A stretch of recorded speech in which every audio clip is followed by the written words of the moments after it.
Good evening. Welcome. It's March 22nd, 2022, and the time is 6:06. I now call this meeting of the Urban Design Commission to order.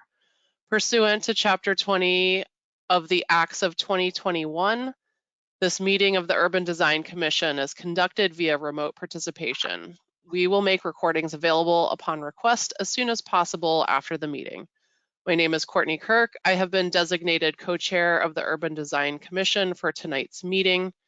We will start with a roll call of the commission members present. Frank Valdez. I didn't quite hear you, but I saw your lips move. Frank Valdez is present. Andrew Arbaugh. Present. Tim Talon. Present. Deborah Fennick. Present. Sherry Ruane. Present. And our alternate is Tim Hood. Present. Am I saying your last name correctly, Tim? Is it like? I pronounce it Hood, but Okay. that's okay. Thanks. I haven't actually had to say it before, so thanks. Appreciate it. Also with me this meeting in the background is Andrew Graminsky, Urban Design Commission Liaison and Planner with the Planning, Preservation, and Zoning Division. Our first order of business tonight is to approve the March 21st, 2022 meeting minutes. Commissioners, do you have any comments? I have a couple. And I had sent these to Andrew beforehand, so he has them in writing as well. For 7 Washington Street, there was mention of providing weather protection for the bike racks. I think our comments were a little more involved than that. I think we specifically talked about a number of different things related to zoning compliance for bike parking and the need to address those. So I suggested maybe modifying that recommendation to read revised design to provide bike parking for residents that meets the requirements of zoning, including providing weather protection. There was also additional design guidance that we provided. I think we settled on providing a gate at the top of the stair. Andrew, I don't know if you remember that.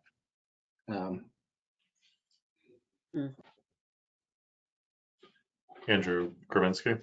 Yeah, which Andrew? And what I could do is Tim, what I could do is I could go look back on the notes that we had to confirm, and if that is the fact, we will make sure it is changed to properly match what was discussed. Okay. And then one more comment related to bike parking for 2 to 4 Alpine. The guidance was to explore not just providing some additional bike parking, but providing resident long-term bike parking in a more usable location at the ground level. I think the ground level is the key there. That's it. Okay. The rest of the commission, are you comfortable with Commissioner Talon's recommendations for revisions to the notes? Yes, I remember those all being discussed. Okay, great. Do I have a motion to approve the minutes from March 1st, 2022 with the added edits provided by Commissioner Talon? So motioned. Motion by Andrew. Do I have a second? Second. Second by both Tim and Deborah. Roll call vote. Frank Valdez. Frank, I think your audio is still not quite working, but I did see you say yes. By not quite, she means not at all. Not even that you're quiet. You're muted. Andrew Arbaugh. Yes. Tim Talon. Yes. Deborah Fennick. Yes. And Andrew Graminsky, since these are old meeting minutes, I don't need Tim Hood or Sherry Ruane to vote on this, correct? So Tim was actually part of that discussion Okay. for that. All He's a right, member for that meeting. So great, his thank does you. count. Okay, all right, Yep. Tim Hood Yes. and Sherry, Yes. all right. Unanimous vote, minutes have been approved. So first on our design review agenda tonight is 45 Broadway, which is a continued project from March 8, 2022. Andrew Graminsky, would you like to make your announcement for the 45 Broadway team to become aware to us? I'd like to recuse myself from this project. Absolutely. Commissioner Arbaugh is recused from the 45 Broadway project. For those presenting for 45 Broadway, please use the raise hand feature so I can promote you.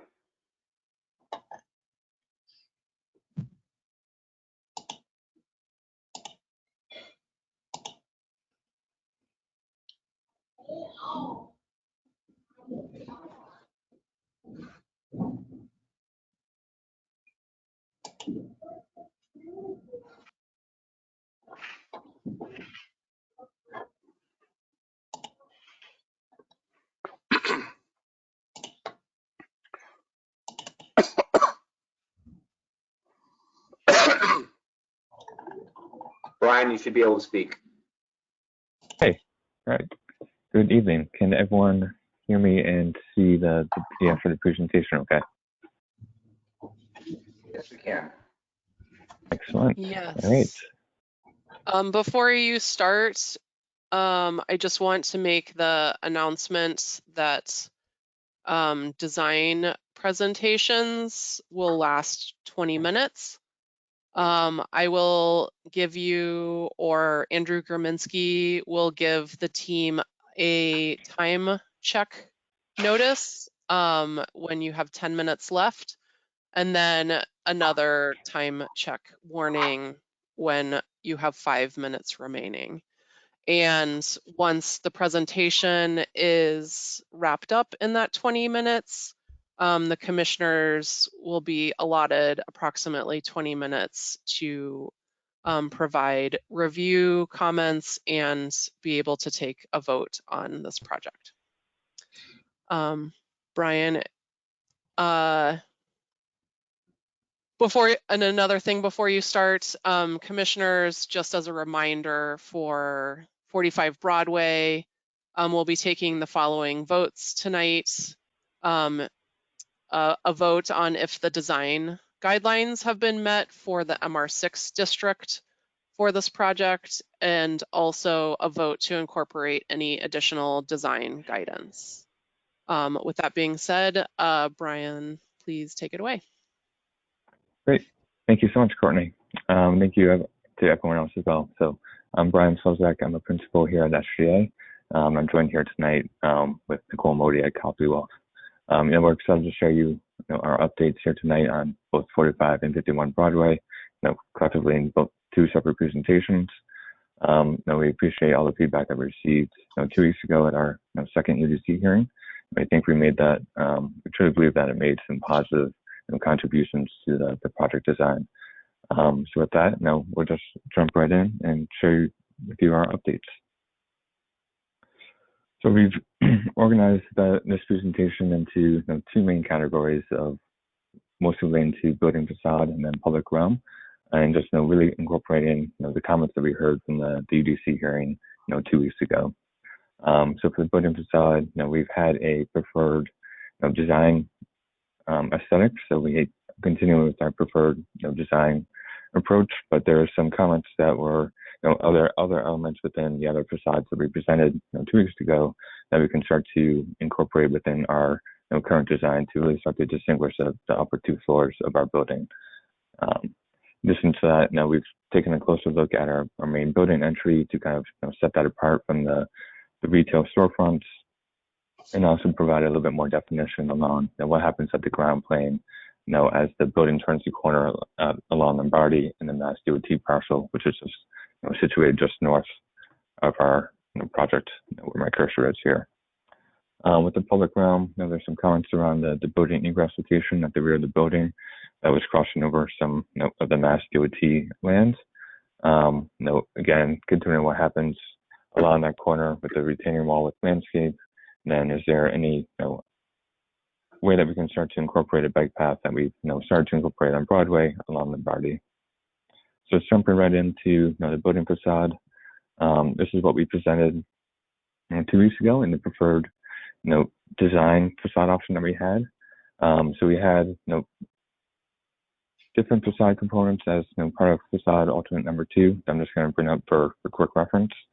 So again, this is a preferred design approach, and then there were a lot of comments around the alternate 2 of what we started to articulate at the upper part of the building to really incorporate some of those industrial character elements, such as vertical and horizontal channels. And was there any thought that we can maybe start to employ some of those elements into the overall preferred facade design? Similarly before, we can see where my cursor is here. That was representing the building entry. You can see how it really closely related to the retail storefront just to the right of that. So we can spend some time spending some effort to really start to distinguish that from the other storefronts. So for where we really made some design moves here, you can see this in this diagram where we're starting to highlight in blue. Taking away those masonry piers at the upper story of the building where we're providing that step back levels 4 and 5 to really start to integrate these vertical and horizontal channels within this facade. I really think this speaks well to the industrial character that we're trying to create. That really starts to respond to the vernacular that's present in East Somerville, and we also think that just really helps create more of a lighter expression at the top of the building. At the bottom here, we can see the main retail the lobby entrance. We've really increased the transparency and increased the amount of glazing at that location to really start to extend past the horizontal datum that we have for the storefronts. We've raised the height of the canopy, and really started to articulate that a little bit more differently from the remainder of the retail storefronts to really just set it apart and really act as a true entry marker to the building. At the main corner of the building, and we started to think about this corner a little bit more. We'll be able to talk about that more with landscape, but in addition to creating more of a softer expression, we've started to incorporate more of that retail canopy at that edge and really start to wrap around the corner of Lombardi. We know that this is an important entry part of people coming down from Lombardi or from I-93 Mystic Ave as your entry point into Lower Broadway. We really wanted to kind of hold that corner. So you can see here, this is the updated design. We're utilizing still the gray dark tone masonry at the lower portion of the base of the building. And you can see that we started to incorporate those vertical and horizontal steel channel shapes at the upper part of the building. Again, we really do think that this starts to create more of a lighter expression at the top, and really also just helps distinguish itself from the base of the building rather than repeating the same architecture from down below. And just as comparison's sake of what we were 2 weeks ago at UDC to where we are now. Looking back at that main entrance part, you can see how we started to increase the amount of glazing. We do have some streetscape views that will zoom in a little bit closer later in this presentation, but we think we're making some good positive moves here. For the the main Lombardi facade and the highway facade, similar ideas of incorporating elements from the previous or the alternate facade stages that we looked at the upper part of the building to really start to create a difference from the base of the building, and then taking a closer look at really what happens at the base of the building as we were representing glazing and storefront at the backside of Mass DOT and that portion of Lombardi Street. So very similar from the Broadway facade. We're continuing those vertical channel elements around this facade to really distinguish itself from the base of the building, allowing the 4-story base really feel grounded on site using those true masonry vertical piers, and then just having more of a slender industrial expression as it gets to the upper part of the building. Down below, and we really took a step back and looked at the site context in general, and we think that, you know, this area, the building as it fronts and faces the Mass DOT land, that there's also, you know, really good opportunity to really start to, you know, create a moment for community art and just more of a welcome to Somerville, you know, opportunity. So when we go down to, you know, look back just as a view from Lombardi with the underpass, you know, shown here overhead, and some existing photos on the left side. So on the left side here, you know, showing the upper left is where you're positioning right at the off ramp of Mystic Ave, looking upwards to Broadway. We can see our site to the right. There is, you know, a big, you know, a little bit of a topography change as from Broadway to Lombardi, where we have more of a retaining wall, which you can see here in the bottom right here. We're superimposing the existing mural done by Megan O'Brien that we think could, you know, there's an opportunity to really extend that artwork from the underpass that, you know, currently exists, from the underpass that's, you know, on those retaining walls and foundation walls, that can really extend that, you know, upwards to the corner of Lombardi as you enter into Lower Broadway.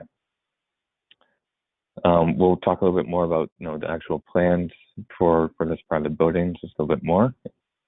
But we wanted to showcase, you know, the great opportunity that this has to really, you know, create the art that's already been, you know, expressed on the existing retaining walls that are, you know, continuing down Lombardi, and really just, you know, extend that stretch of, you know, public art, and as it, you know, further extends down on various murals down Broadway. So we also want to represent, you know, the view that we had is, you know, from the highway, and, you know, when you're traveling from, you know, going I-93 north, you know, the reality is that you might not, you know, truly see what's really happening at that location. And this would be, you know, more or less your true vantage point from 93 with the travel lanes of 93 south and being in your foreground. But just, you know, for comparison's sake, we're not, you know, trying to just hide anything with the highway views, and we really are paying, you know, special close attention to this corner, really starting to, you know, trying to activate it with, you know, public art that can, you know, both be utilized on both the retaining walls and the mural here. Just for, you know, comparison views, you can see again, we've removed the brick elements from the top of the building and started to replace those with those more slender vertical channels. It just creates more of a lighter touch to the upper part of the building. These are the main elevations. As you know, last UDC hearing, we were asked if you can provide, you know, straight on building elevations and also expand the extent of what we're seeing, just so we can see the relationship of, you know, how this building sits with the remainder of Broadway, Lombardi, and also the Benedict Ave topography, the Mass DOT. So you can see here, you know, we've really, you know, are still paying attention to, you know, really defining strong architectural base along the facade. So using strong masonry elements that really defines and grounds the 4-story base of the building, and starting to create more slender, you know, elements at the upper part that are still, you know, really relating to the vertical datums that we're creating, you know, down below to have that continuity of, you know, still continuing that architectural bay. You can see here, you know, that wraps around. 10 minutes left to present. Thank you, Andrew. That wraps around, you know, Lombardi. The darker walls here is, you know, where we were talking about before, you know, that art opportunity and suggestion here, you know, as we wrap around the Mass DOT facade of carrying that language across.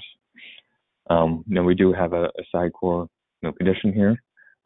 You can start to see here faintly beyond, you know, where we do have elements of glazing. We think there's a great opportunity to start to express the egress stairs that we have, you know, knowing that we can provide, you know, interior paint as a bold color and really start to paint the stairs some unique colors, and also just have that be lit at night to, you know, have some unique sculptural moments as you're kind of viewing that from the highway facade.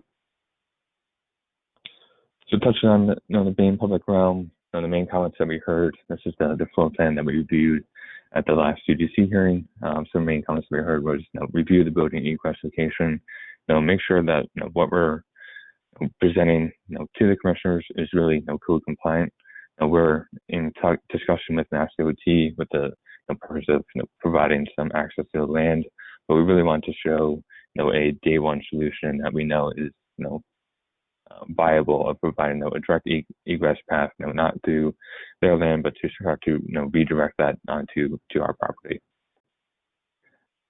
So with the plan updates here, and we start to continue that egress corridor along, you know, the edge of of the Mass DOT parcel and also on Lombardi, that egress is out onto a sidewalk that we're proposing that's flanked on either side by landscape plantings. We talked about this wall here before earlier in the presentation, but there's great opportunity to provide additional art that really extends from underneath the underpass of Lombardi to the lower Broadway corridor, where we still have glazing as the building turns and really becomes more fellow with Lombardi. And we still want to provide some active and visual interest at the facade and not just provide a blank wall. So we're still proposing glazing, but on the inside of that egress corridor, providing more of a super graphic that can really provide some of that visual interest that can provide that from Lombardi. We provided additional plantings along the corner of Broadway and Lombardi to create more of a softer transition as the building and the site topography starts to slope down from this vantage point. And at this point, I'll pass the mic to Nicole. Nicole? Hello there. I'm Nicole Modi with Copley Wolf Design Group, and just wanted to take you back to our district plan here to see the larger landscape. And as Brian mentioned, the major streetscape update for 45 Broadway is connecting a secondary egress from the building to the streetscape. And so we've made some changes to the Lombardi connection, like you mentioned, to facilitate this change. You can go to the next. So the secondary exit is coming off of an internal ramp that allows for the grade change and transition required to meet the existing grade at the curb here. So we have two sets of walls that are also going to help us mitigate that grade change. The vent wall you see near the top of the image is about 4.5 foot wall with height allowing for that gateway signage or mural that Brian has been talking about, connecting in with how that could work on the building as well. The other curved wall acts as a 2 foot tall seat wall, also helping to flatten some of the landscape behind it and mitigate some of these grade changes we have here. You'll note we're not currently showing a sidewalk connection to Assembly Row, but I'll get into that on the next slide here. So here we see our current conditions, which include fences, guardrails, uncoordinated signage. There's no cross signal here. I know this was a comment that was brought up in the last meeting, and we'd be happy to work with Mass DOT to explore the pedestrian connections through this zone. However, with its existing conditions, this area is just not currently set up to safely accept pedestrians and is beyond the scope of the project. Next, Brian. So this last one gives you a look at the streetscape back to the building. The main update here that we wanted to show you is we're going to have some lower plantings that are helping us coordinate with a clear inside-outside connection visually to the interior tenant space. So with that, I'll pass it back to you, Brian. Thank you, Nicole. Yeah, so on that point, we had some comments from the last hearing of being mindful of the plantings that we do have right in front of the retail store frontage. And we do want to provide soft landing spot for the building and really provide some lush greenery along on the streetscape. But in order to keep those plantings short to the ground, to really promote that visual access into the retail storefronts to provide that street level activation. Beyond here, you can start to see where we're starting to increase the amount of glazing that we have at the main building entrance, and also starting to express the main canopy a little bit differently from the retail canopy elements here, with a little bit more grander industrial steel channel elements that really start to extend from the building facade. Ryan, about 5 minutes left. Yeah, those are our updates for 45 Broadway.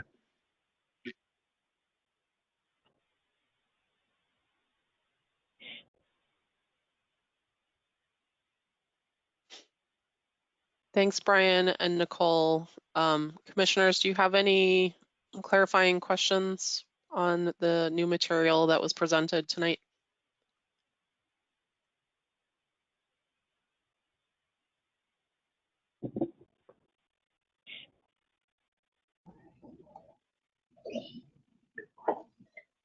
Seeing no questions, comments?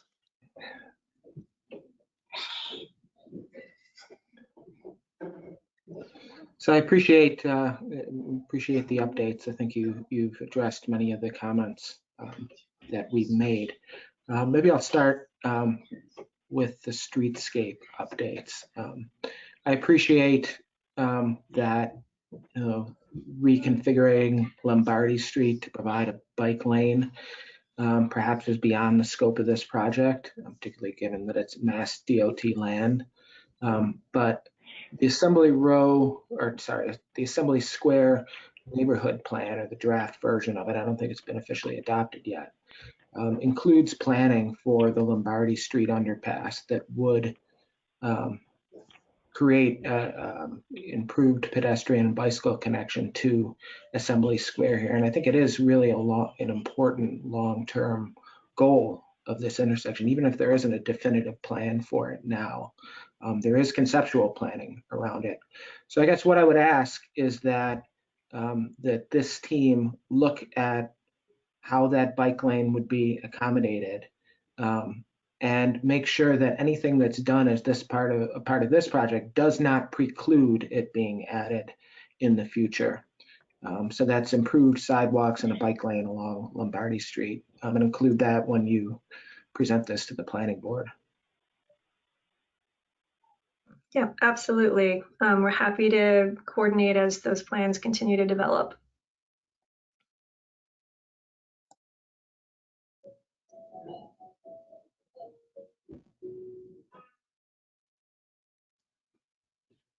Any other comments? Can you guys hear me now or no? Yes. Yep. Yes. Yes. I'm good, actually.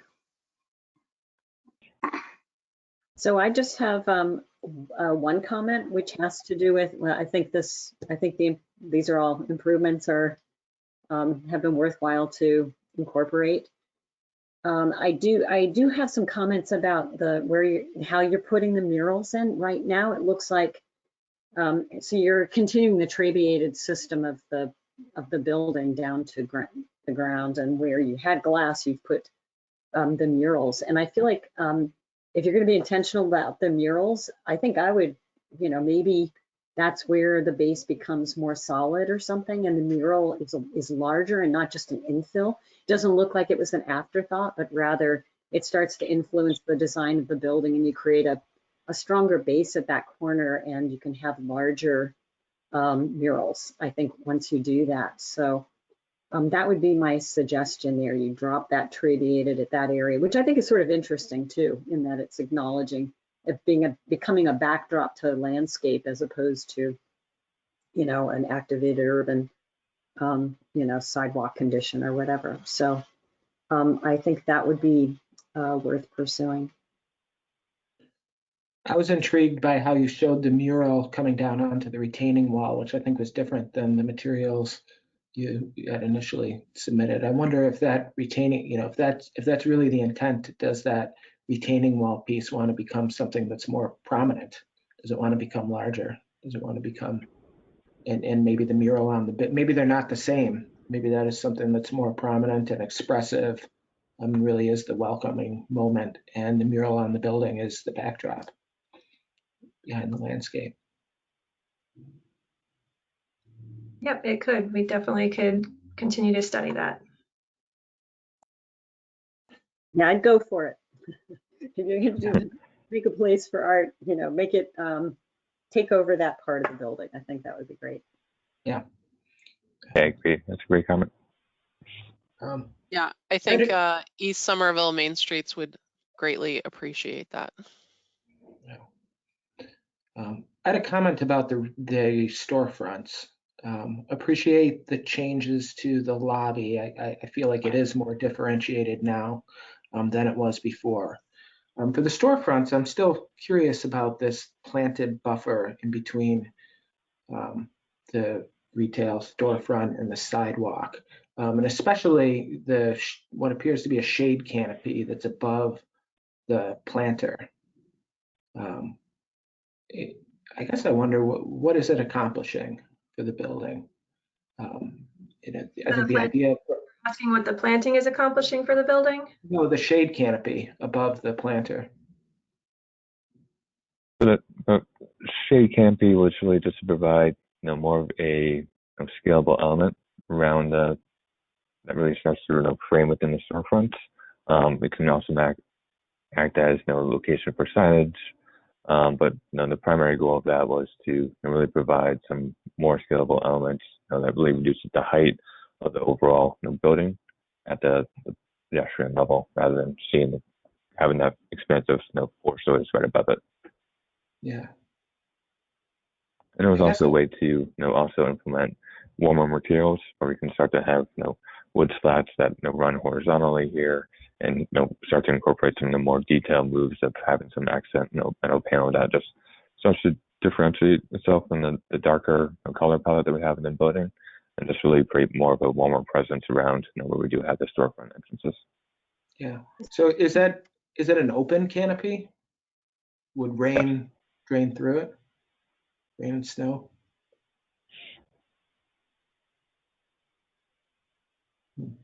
Yeah, I'm sorry, Tim. Yes, that's okay with me. What's the solar orientation of that? Because I was imagining, I've been flipping through trying to figure out what south is, but I can imagine, is that a south orientation for that? It's southwestern. Yeah, it's a southwestern orientation. So you get the best of both worlds from south and west.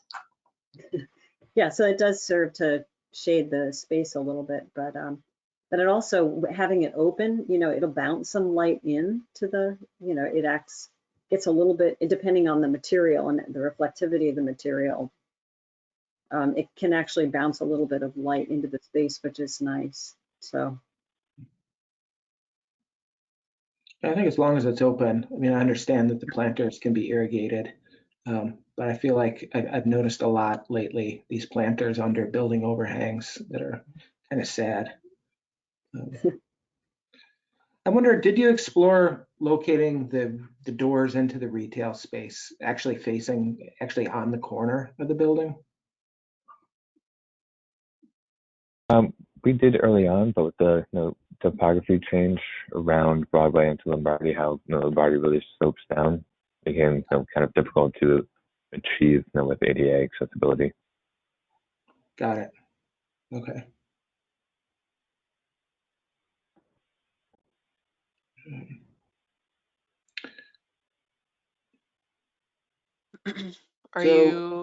Okay, go ahead, Tim. I guess so upper stories of the building, I think the refinements to the facade are good. I wonder again about the north facing facade facing the highway. And actually one question I had on one of the slides, you had noted that I think in part because of the reduced height of the penthouse, you're locating mechanical spaces on floors of the building. So within on each tenant floor. And I'm curious where it's located on the floors, and whether there's any exhaust planned for building facades. Are you integrating louvers into the lower floors? Not within the lower floors. Let me go back to the plan. So this is our plan here, where you can see that we have 2 passenger elevators that are associated with the main building lobby. Then we also have a service elevator located here. We have our 2 main dedicated egress stairs for the building itself. On this elevation, we're representing glazing elements within this use egress stair moments. Then on the upper floors, a lot of the core components would be more situated inboard, rather than trying to wrap around the corner of Lombardy. We're trying to keep everything kind of contained within this footprint. Okay. And all the exhaust goes up through the roof. Right. And at the penthouse, that we would have some integrated louvers at that location. That would be kind of framed infill, where we have the vertical kind of elements that are taking cues from the upper part of the facade, continuing that language up to create some shadow and some variation on that plane. But we would have some integration of louvers within that part. Yeah. Okay. Thank you. Appreciate the explanation. I think my last comment on the elevations is just related. I appreciate that you're showing the stairs now where they would be located.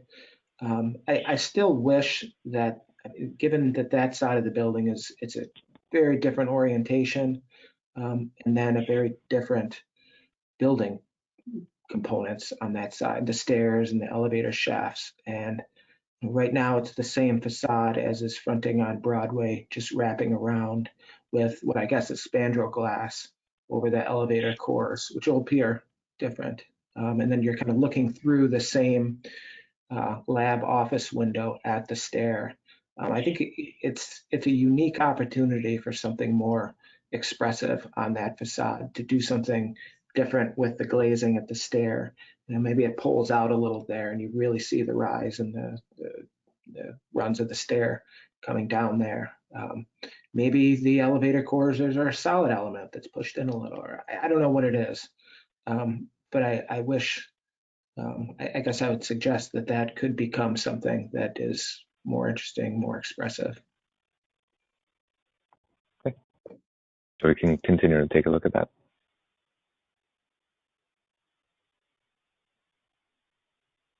I just wanted to say thank you for all the additional information. It's a lot more clear, especially the elevations. I think the revisions are all great. I like the added art wall, and I would agree with possibly trying to expand on it and make it a larger design feature as you march down Lombardi. I think that's a good suggestion. And then I didn't really have any other comments. I did have a question on the canopies and how far they were extending out over the entries and the sidewalks. So the retail canopies are 3 feet extending from the face of the building, and the main lobby entrance is approximately 5 feet from the face of the building. Okay, and I think you mentioned the one in front of the retail was open. Is that the same for the one at the entry, or is that more of a solid piece? I would have no glazing at top of that one, so we still have the transparency, but it would be a protected canopy condition as you're entering the building. Okay.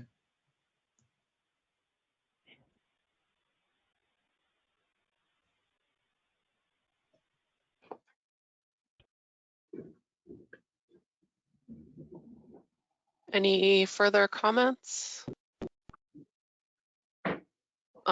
Commissioners, are you ready to take a vote that this project has met the design guidelines for MR6?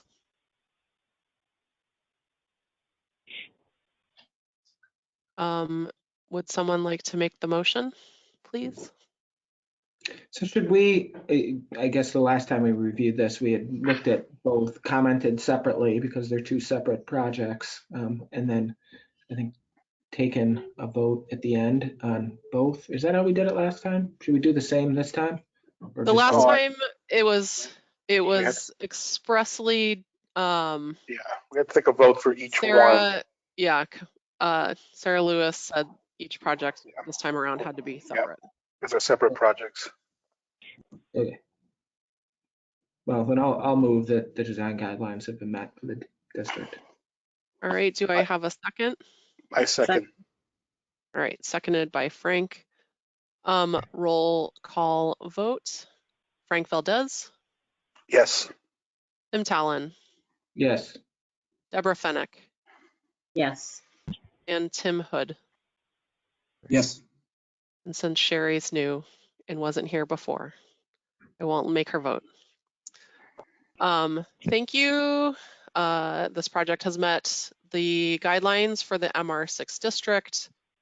And then in terms of voting for additional design guidance, it sounds like there are recommendations to embrace the mural that is on the building, and that the team look at making that more a solid component with the mural applied to it instead of the making it look like windows, and that you recommend that the shade canopy for the retail components remain open, and that the canopy for the lobby is a transparent but a material that will not let water pass through it. I think that's it for tonight. Does that sound correct? I Yes. think also not preclude or Oh, designing yes. kind of a schematic bike lane and sidewalk on Lombardi and not precluding the future installation of that. Yes. And that you all recommend that the project does not preclude completing the street along Lombardi. Yeah. Perfect. Right. All And then right. the stair, I guess the Oh, north yes, and the celebration of the stair. If the team could celebrate the stair core. Correct, Tim? Yes, yeah, as an opportunity for future exploration. Great. Thank you. Do I have a motion for this project to incorporate the design recommendations given by this commission? So moved. Motion by Deborah. Do I have a second? I will Tim second. Hood. All right, roll call vote. Frank Valdez, Yes. Tim Talon, Yes. Deborah Fennick, Yes. Tim Hood. Yes. Great, thank you. The vote has been taken for the design guidance on 45 Broadway. That completes the required votes for this project. Thank you very much, 45 Broadway team. We will open up the 51 Broadway project, which is the same team. For this project, the last time you all did not vote on a facade. So we still have open a vote on the facade option, and if a vote on if the design guidelines have been met for the MR6 district, and a vote on any additional design guidance. With that being said, I'll turn it over to Brian for the presentation. Thanks, Courtney. So very similar to the 45 Broadway presentation, we organized 51 Broadway into a similar kind of organization of what we heard for the building facade, and then also reviewing items at the public realm. For the main building facade, we understood that there was a preferred option for the facade, even though it was not voted on, just based on the articulation and the window spacing. That we started to articulate that a little bit more in this presentation, and we started to take elements on a different facade option that we'll have in this presentation of incorporating more of the warmer masonry tones that matches more of that red brick. We were asked, how does the top of the building start to differentiate itself from the base, rather than just continuing the same articulation from the base of the building, the lower 4 stories. There's some comments regarding the recessed facade at the main building entry, where we start to transition to a different facade type, just because we exceed a certain building length. Before we're showing an all glass notch. Is there ways that we can start to incorporate masonry elements that start to really relate to what's happening on the remainder of 51? And we were also asked what really happens against the existing buildings of both 53 and 55 Broadway, just to the west of our project. And again, with the public realm, looking at the building egress, we had an egress path going through our loading dock area. Again, ensuring that our plans truly represent code-compliant solution. We have some updates to share there. So jumping right into the building facade updates. This is what we presented at that past UGC meeting. We had our preferred design option here that really started to take a look at more of creating strong architectural bays, really starting to implement more of that warmer red masonry brick material. This is an alternate facade option that we presented. I think all the commissioners favored the actual layout of having some variation of the window size openings and having the vertical piers really run strong and create that verticality within this lower portion facade and start to create a little bit more shadow lines where we have the horizontal spandrel. So we took this as a starting point and started to make some design options or design continuation. But before there, we wanted to kind of provide some updates on the general building massing, specifically as it relates to the western part of this facade. So what you see here on the left is what we had at the past UGC meeting that just showed the sole remaining part of 55 Broadway, the 53 Broadway being demolished in this partition in this option. And with this one, we had proposed landscape terracing that started to go up into an elevated landscape deck here. And we started to take a closer look at really starting to maintain the integrity of both buildings, of both 55 and 53. So with that, we've started to pull back the western facade to create a little bit more separation from both a code standpoint and just light and air. So we've now started to bring that facade inboard at the upper floors, where the building starts to interface with that landscape terrace. Still keep that a little bit more proud to create some variation within the planar relationship of this building facade. So it doesn't really feel too much as like a continuation of one solid building wall. In that same line of thought, at the upper two floors, we just want to continue the cornice line wrapped around the building, and we've started to inset the upper two floors foot back, just to again create some planar differences within that facade as it faces the neighborhood.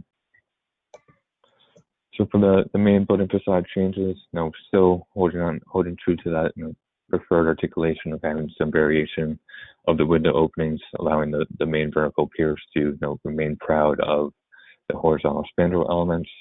At the upper part of the building, we started to remove that horizontal spandrel component and really just started to treat this as double story openings within the facade with glazing and spandrel glass.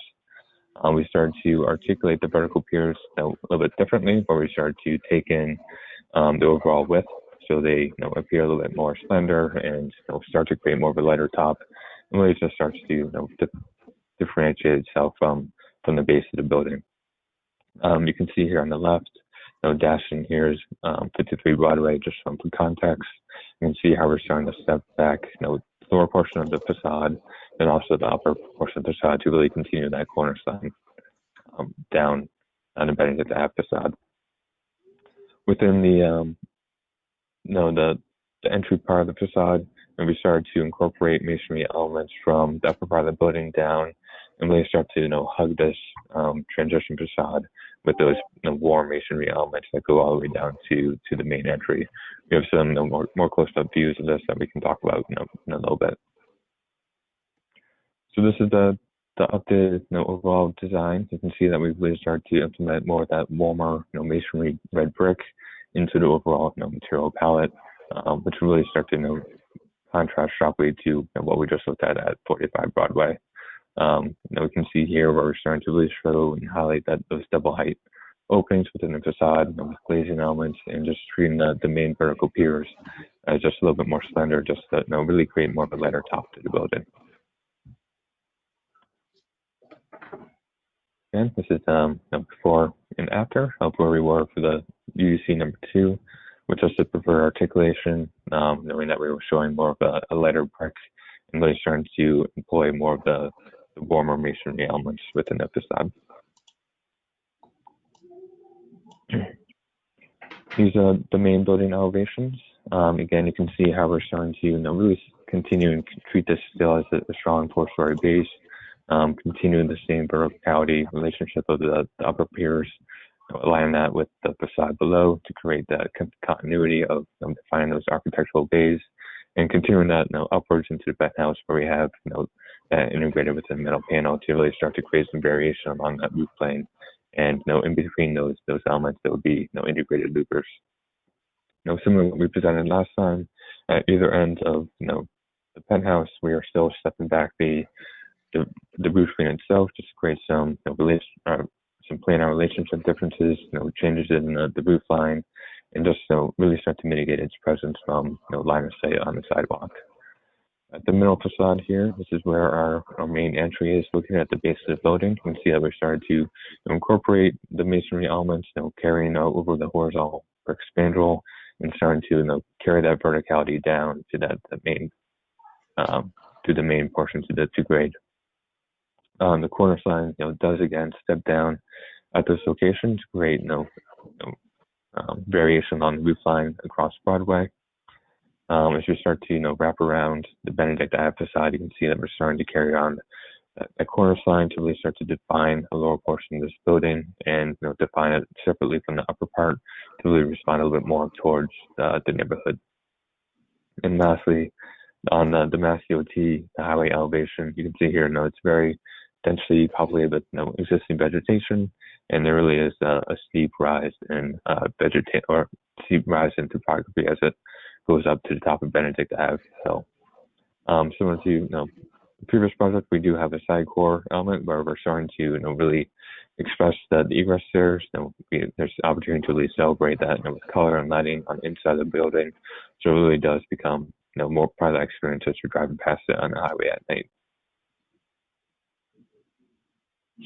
At the main entry here, you can see how we're starting to really bring in the main vertical masonry elements into this portion of the facade. And we still have creating more of a corner sign to define a strong base of the building to relate a little bit more to the remainder of 51 Broadway. But we still want to carry down those vertical accents on either end of this entry expression. You can see here we're still distinguishing the main entry canopy a little bit differently from the remainder of the retail storefront. And again, this portion of the facade is stepped inward or recessed a little bit more from the remainder of 51 Broadway to create a little bit more of a relief on the public realm and to really just signify itself as a marker for where the main building entrance is located. This is the view from the highway. I know we're asked to provide a little bit more articulation or what happens from this view. You can see how we're starting to still carry those masonry elements around the facade to really make this feel integrated within architecture that we're happy with how it's advancing along Broadway. You can see how we're starting to articulate and highlight where we do have those moments of stairs within the building and the vertical circulation.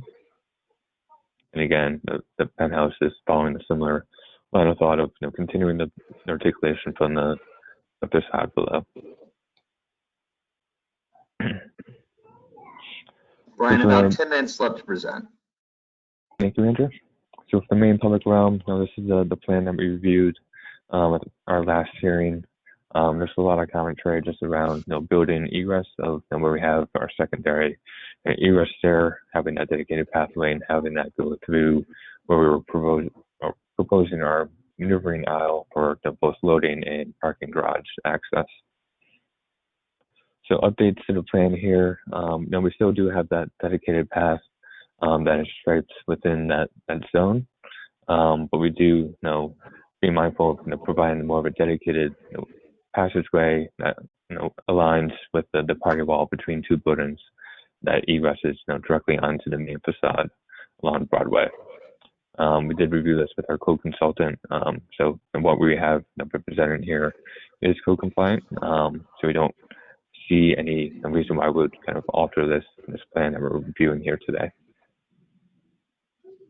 With the remainder of the facade, we're still promoting full activated use to really strengthen that pedestrian streetscape along Broadway, with the main building lobby entrance located centrally in the building, and then the remainder of the facade for retail or arts and creative use. And with that, I'll give it over to Nicole. All right, thanks, Brian. So in this updated scheme, 53 Broadway has been retained. So that's really the big move that we're looking at here. So instead of the inaccessible sloped landscape that we had before, we're now showing a more robust outdoor amenity space, our pollinator garden, which centers on a pollinator pod, which is kind of under item number 4 there on the screen. We'll go to the next one and take a closer look. So our pollinator garden amenity area includes outdoor seating, buffer planting on grade, and our pollinator pod, which helps center the scheme here.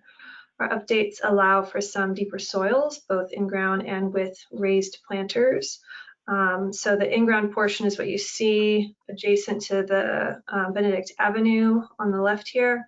And then the raised portion is the outer planting around that fun shape we've got where you see the grass and then the centerpiece. So let's see, we can go to the next one. You can get a better sense of how this space works across crossing Benedict Ave and coming up and over the deck area. We'll have at-grade plantings as well as the raised plantings to help us gain those soil depths above structure, also allowing for a more robust and diverse planting palette in this area. And much of the space will be accessible with this grass strip area and outdoor seating. Next, please. And this is just a sampling of our pollinator habitat plantings, including making sure we've got support for monarch butterflies. And this does tie into some of our larger effort to bring in more native habitat plantings within the city, as well as, bringing some nice bursts of color and texture to the amenity area. And next. This last slide gives you just the view back to the pollinator garden and amenity area, looking from Benedict Street towards the building and down to Broadway. The plantings will provide some additional street trees and plantings and make this just a friendly stretch of street. So thanks very much. I'll pass it back to you, Brian. Thank you, Nicole.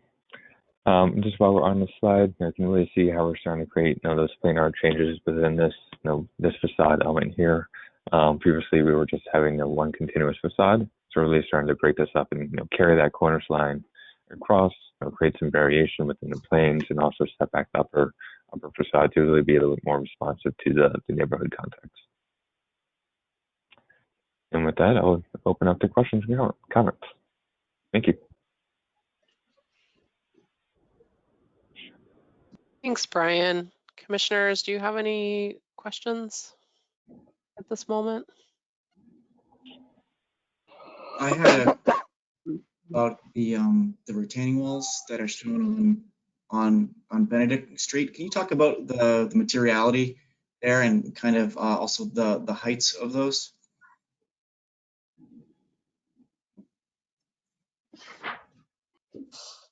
Sure.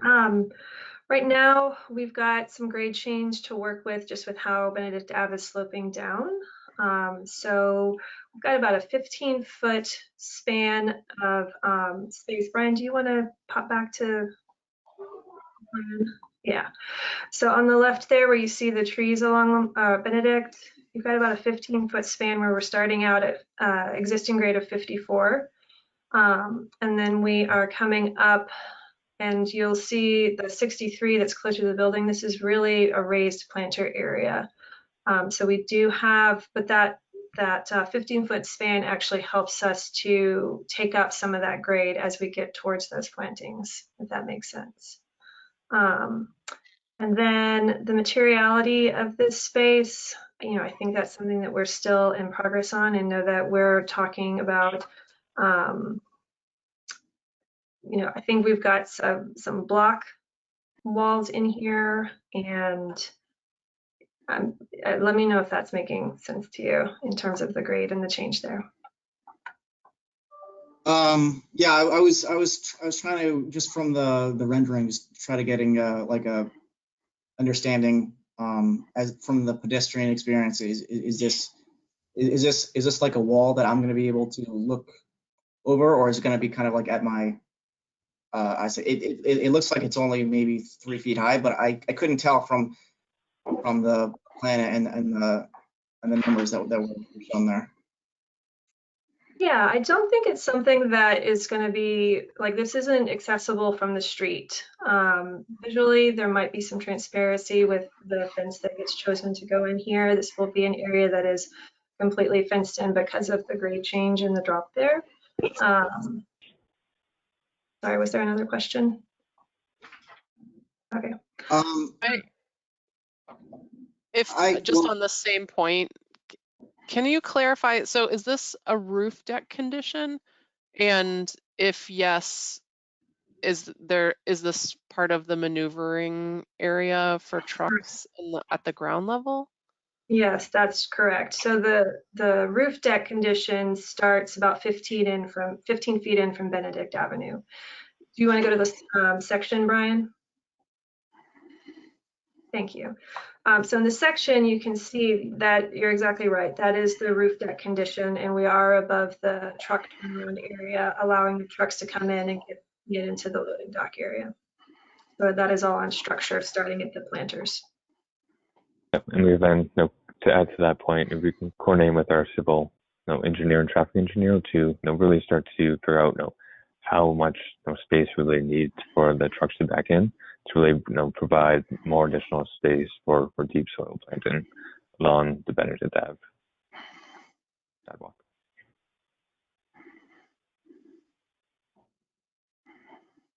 So for the plantings at the Benedict Ave,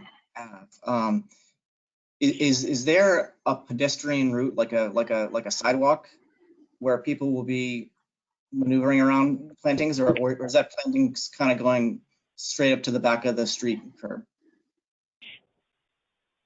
There's no sidewalk. These plantings come up to back of curb here, partly because this area is really challenging with the amount of slope that it has. And it also does help us and there's also no sidewalk in this existing condition in this area.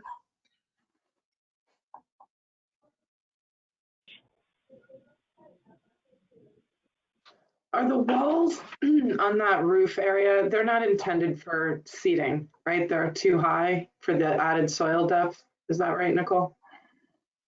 Right now, I don't think the walls are intended for, well, I think that we might have some built-in seating in some of these areas. Brian, do you want to go back to the section?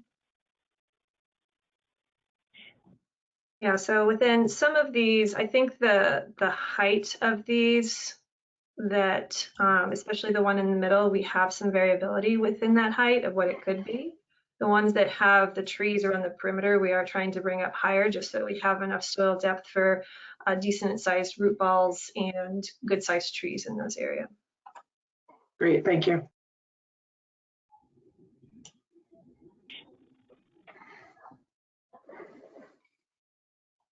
Any other clarifying questions? Yeah, I wanted to ask something on your flat elevations, Brian. Can you go to one of your flat elevations? Yep. The base is gray, almost like a base in which the brick rests on. But then on your renderings, you have everything brick. Yes. Yeah, the intent would be to carry down, the warm brick that's similar to the facade of above down to the space of the image.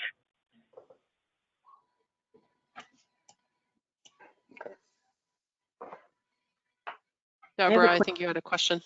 Yeah, about entries. I know I'm sure you said this, but I missed it. Are there two entries into this building complex?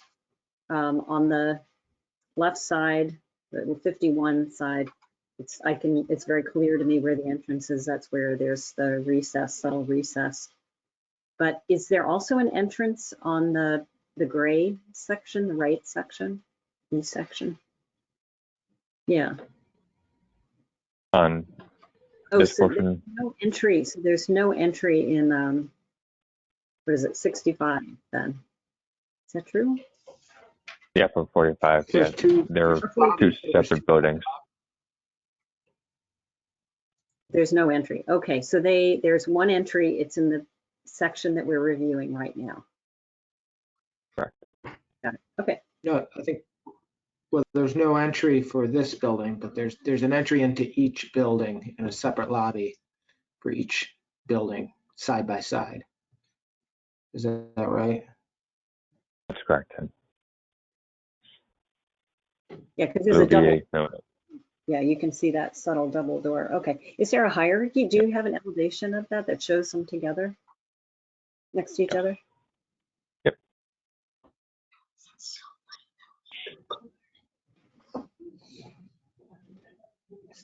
Again, this is, understand that the base of the building, for 51 Broadway will be representing that warmer masonry brick that's up above.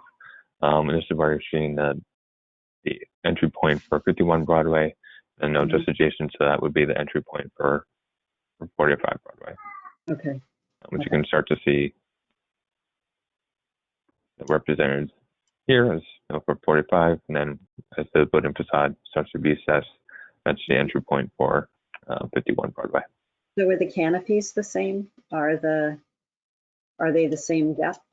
Or the ones set back a little bit? What relationship do they have with each other?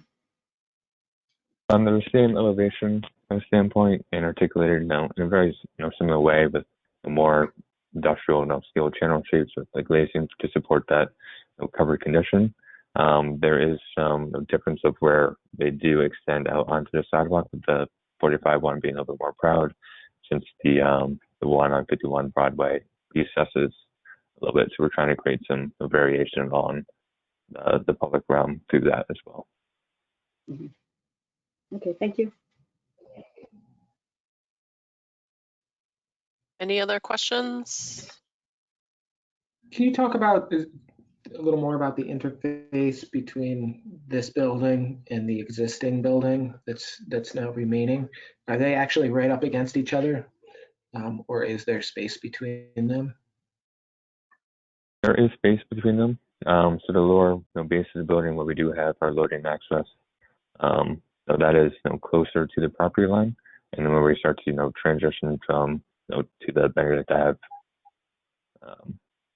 landscaped element that we have in the roof deck, the site topography does really start to ramp up from upwards of 20 feet from where we are at the base of Broadway to the backside of the site.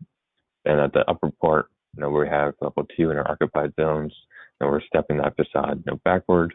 It's really great and promote some light and air between the existing structure and our building facade.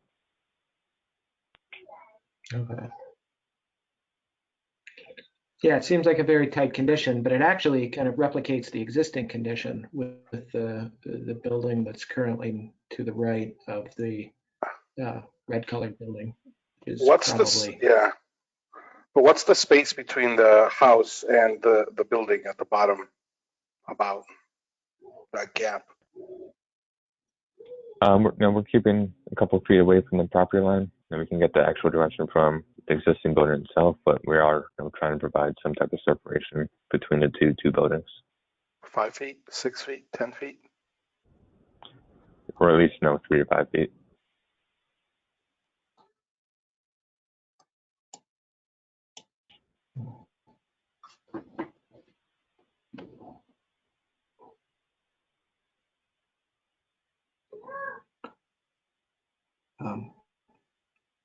So I like I'm sorry, I should wait till we move to the comment period.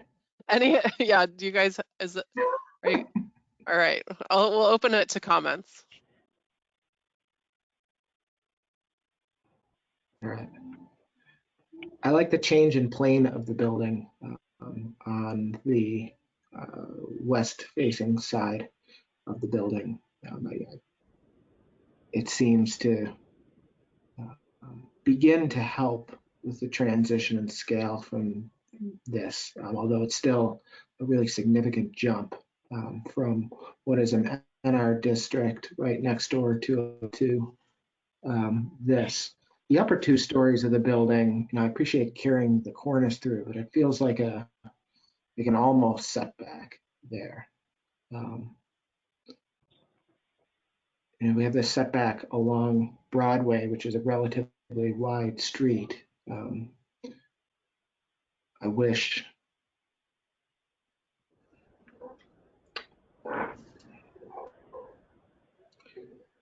it could get through a little more to that side of the building as well, even if it wasn't the full 10 feet.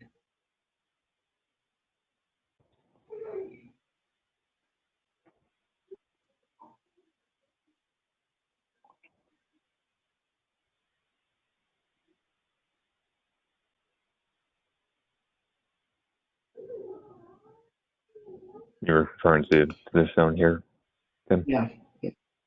Yeah.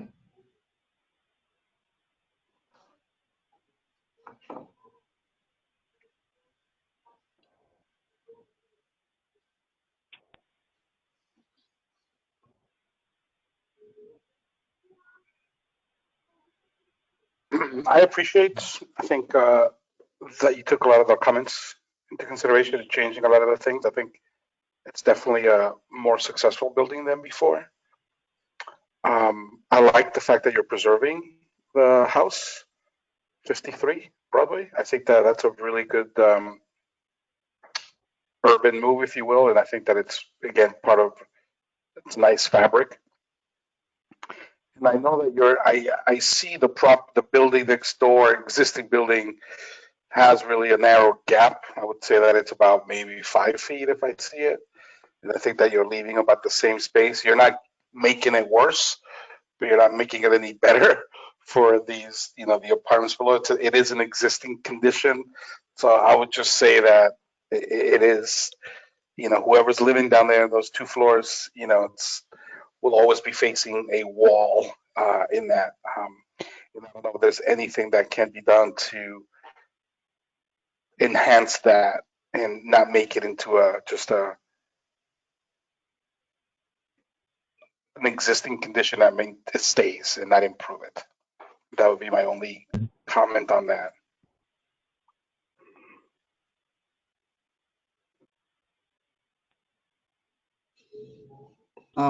Just touching on that gap between the existing house and where the loading is there going to be like some sort of like I mean, if this is like a 3-foot gap or a 5-foot gap, I'm still also a little not clear on how what the separation is. But is there going to be like some sort of a gate there that you'll be providing, or like a fence or? Yeah, that's something that we'll have to coordinate with the adjacent building owner of what we should be providing within that space. We can definitely soften the streetscape with some additional planting and landscape elements, but we definitely don't want this to be a space where people can go and occupy outside the tenant of 53 Broadway. And then in the rendering, it's showing the brick turning the corner. Does that continue all the way back to the back terrace there, or is there like a transition to a retaining wall that's gonna have to happen somewhere? So the topography, similar to what's happening behind the building, with the Mass DOT land kind of rising beyond at this point here. The topography actually, from the sidewalk along Broadway to the backside of the site, slopes upward almost 20 feet. So the grade actually, transitions at that kind of steady angle from this point all the way up. So it would kind of transition to grade to where we had the, to a small retaining wall where we had the landscape deck that Nicole ran us through. So we're kind of like varying this, loading maneuvering area within the earth to the rear of the site.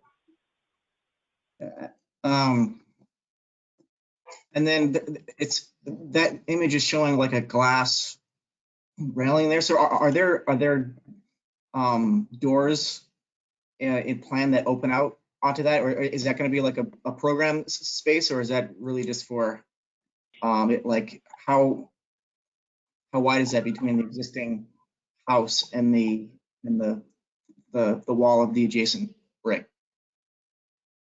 So the main activated area would be for within this zone here, but no, we are still stepping back the building facade greater than 10 feet at this condition.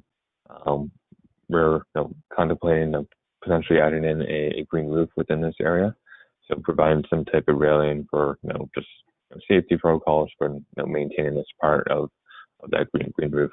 It's something that we want to consider as part of that design, or incorporate into the design. I consider. So the gathering space is really in the back, and then it's Correct. really more of a safety railing. Yep. Okay. Yeah, where we can still have a green roof within an area that does need to be maintained. Building operations can access that portion of the roof without having the risk of potential fall.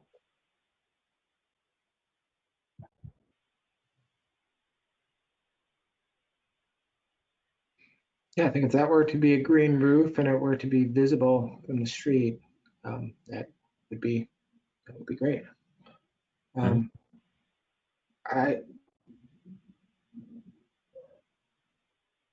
had a question about the retail storefronts. Maybe you can go to the elevation on that.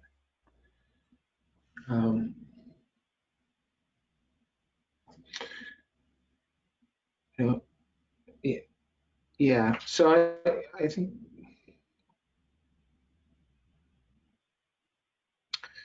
one of the design guidelines has to do with the repetition of storefronts.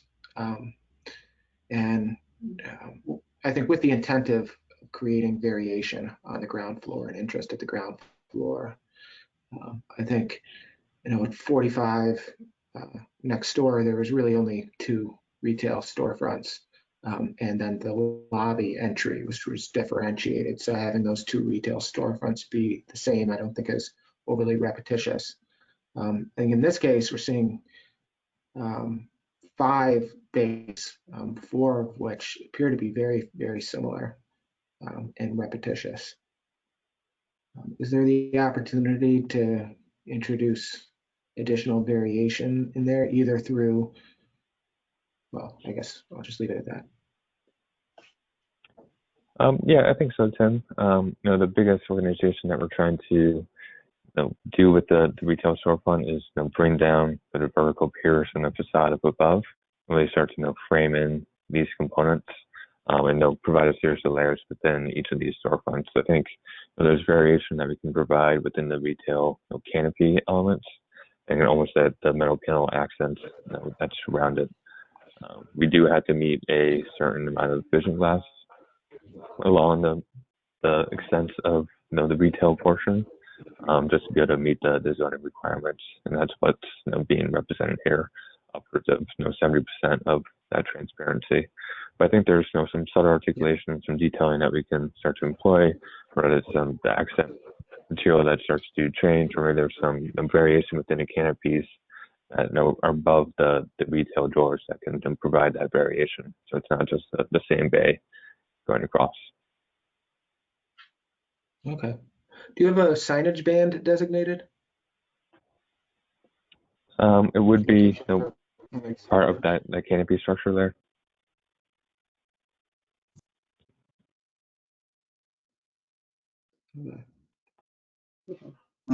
We had talked a little last time about the loading area, and if there was going to be like a rolling door or some sort of a door there.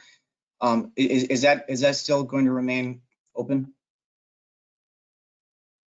Yeah, I mean, we'll still have a door integrated, but the reality is that, I mean, it will be open. So we wanted to see that. We want to showcase that condition to the team here, knowing that we'll have fully integrated lighting within that space with some warm materials that are underneath the soffit to really brighten it up. But when this space is not being utilized, it will be the option to close it with the overhead door. So for the materiality and the appearance of the door, what was the intent there? Is it going to be just like a simple like a rolling slat, or is it going to be like a open grate, or is that still being looked at? Still being looked at, but it'll probably be more like it's just your standard overhead rolling door with the solid slat materials. We use a similar color tone that will contrast well with the masonry to kind of start to pick up of the tones that we're providing also on the building at the corners or the metal panel at the roof screen. We think adding in some of those more darker graphite type colors that really contrast well with the red masonry elements. Commissioners, I am here to let you know that your 20 minutes of discussion is up. Deborah, Yeah. and then perhaps we can talk about if you are all ready to vote on a facade. Okay, so just a couple of general comments. I didn't see this 2 weeks ago. I saw it a few months ago, I think. and I feel like it's come a long way. I think this is a much stronger proposal to the city.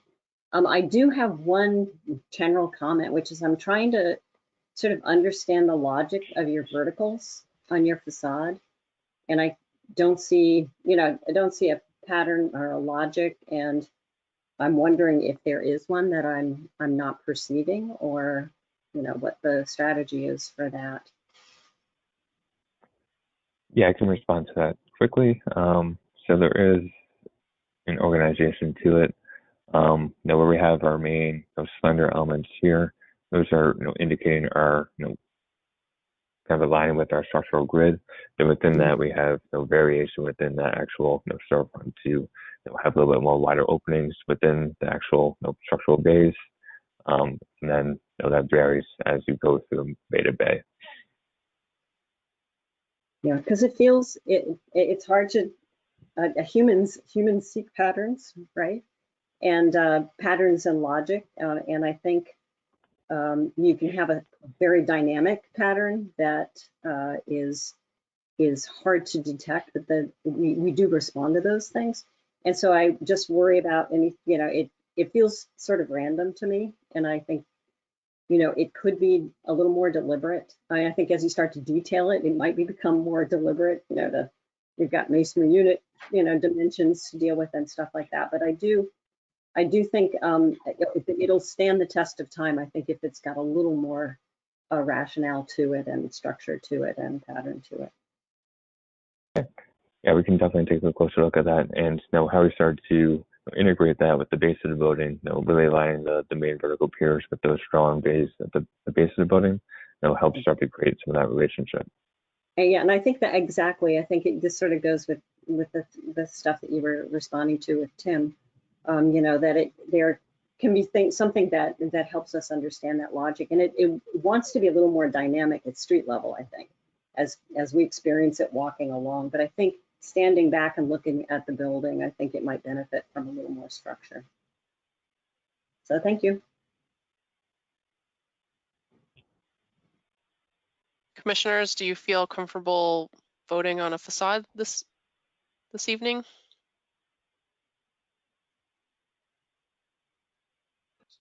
So because we had two that we were between last time, we still have to vote to recommend a preferred facade option.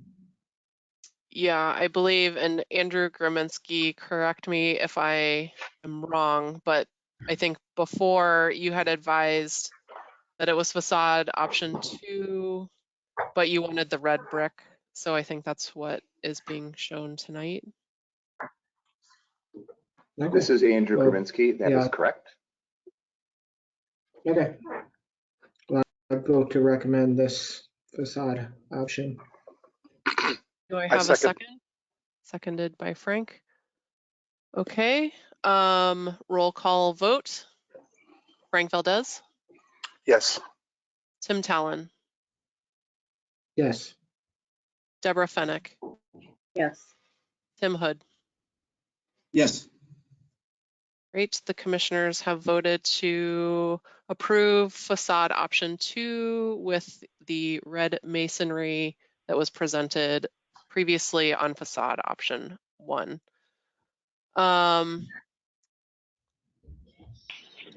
Do you all want to vote on if this project has met the design guidelines for MR6?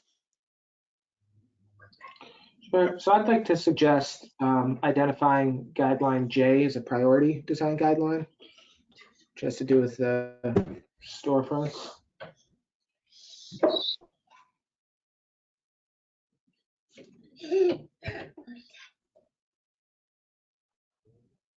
So motion to identify design guideline J as a priority design guideline.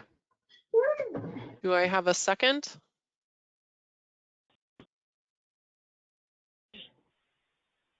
I second.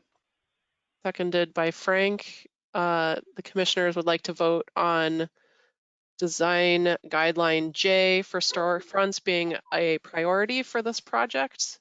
Roll call vote. Frank Valdez. Yes. Tim Talon. Yes. Deborah Fennick, Yes. Tim Hood. Yes.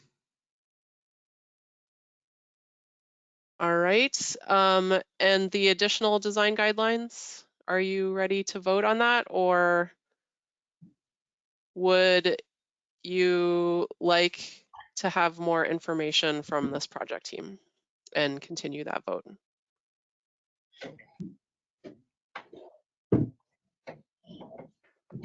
Do we have to go through each single one of those items?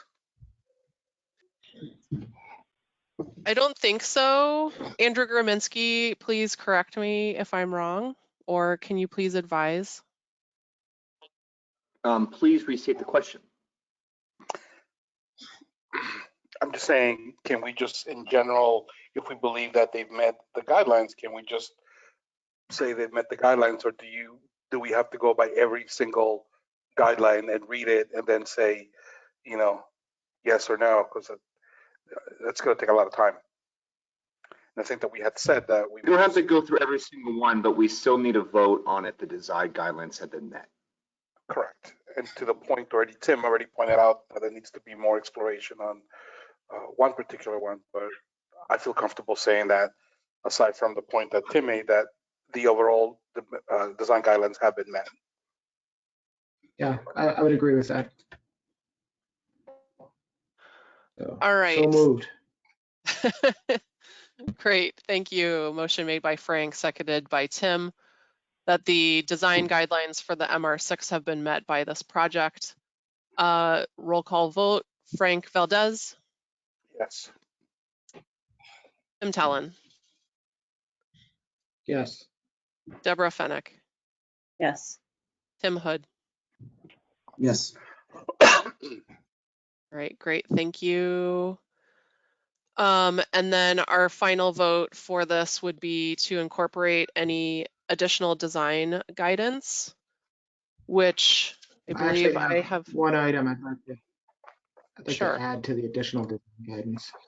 Frank, I'm surprised you didn't bring this up because you've helped champion. But it's a tall building. It's visible from a lot of different places around Somerville. It's No going lights. to be no lights at the penthouse, please. Yeah. No Thanks, illumination Tim. at the penthouse. Thank you. Yes, I agree with that. All right, so I believe what I have heard from you all in terms of design guidance is that Tim Talon, I believe that you mentioned the upper zone of the building having a little more setback. Is that correct? Yes.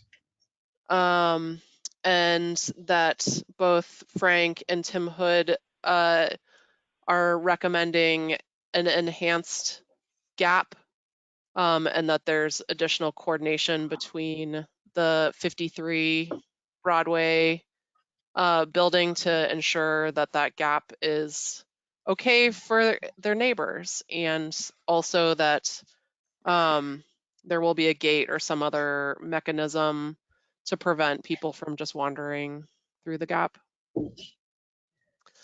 And there were recommendations about incorporating more variation at the retail storefronts. And that the garage door, when it is closed, is it seems fitting with the building, and just that the logic of the verticals for the facade, that there's at least a level of more dynamism at the street level. Does that sound like I've correctly identified your guidance tonight? And more logic at above. Okay, more logic above on the facade. They can be dynamic, but it just feels very random right now, and it's hard to tell in perspective, but it may not be quite as random as it appears, but I think it would benefit from being, having some logic to it. Great. Does that make sense? I think so. And Brian is really does that make sense to you, Brian? Yep. Yeah, we understand your follow. Okay, great. Anything else that I'm missing? I think the last time we talked, there was some discussion about some of the brick pattern, either at the piers being like a vertical orientation. And I was seeing that in some of the images on the Broadway side, but I think as you turn the corner, the brick was being shown in the horizontal.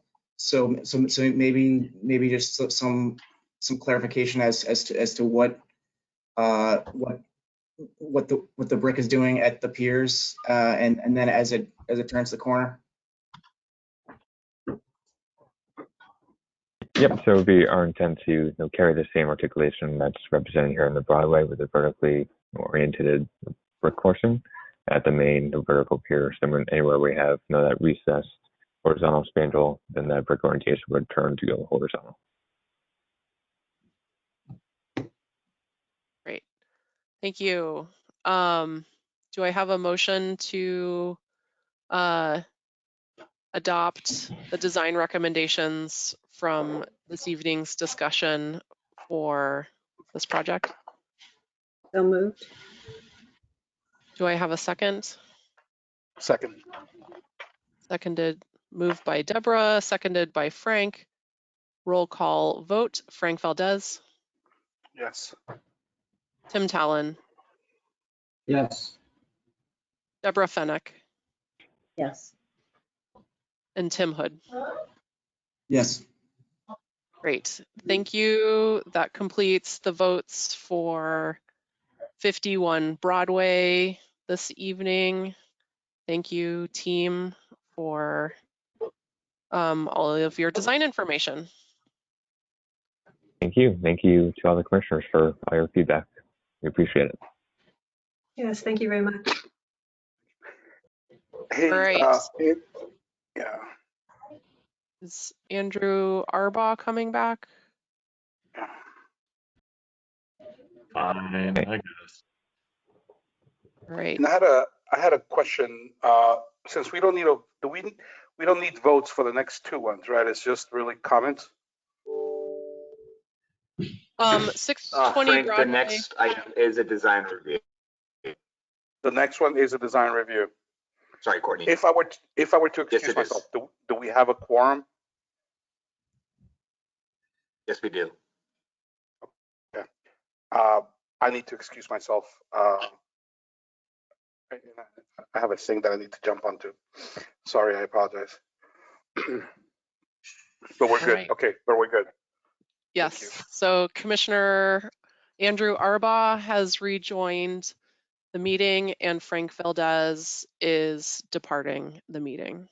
I'm going to try not to take that personally.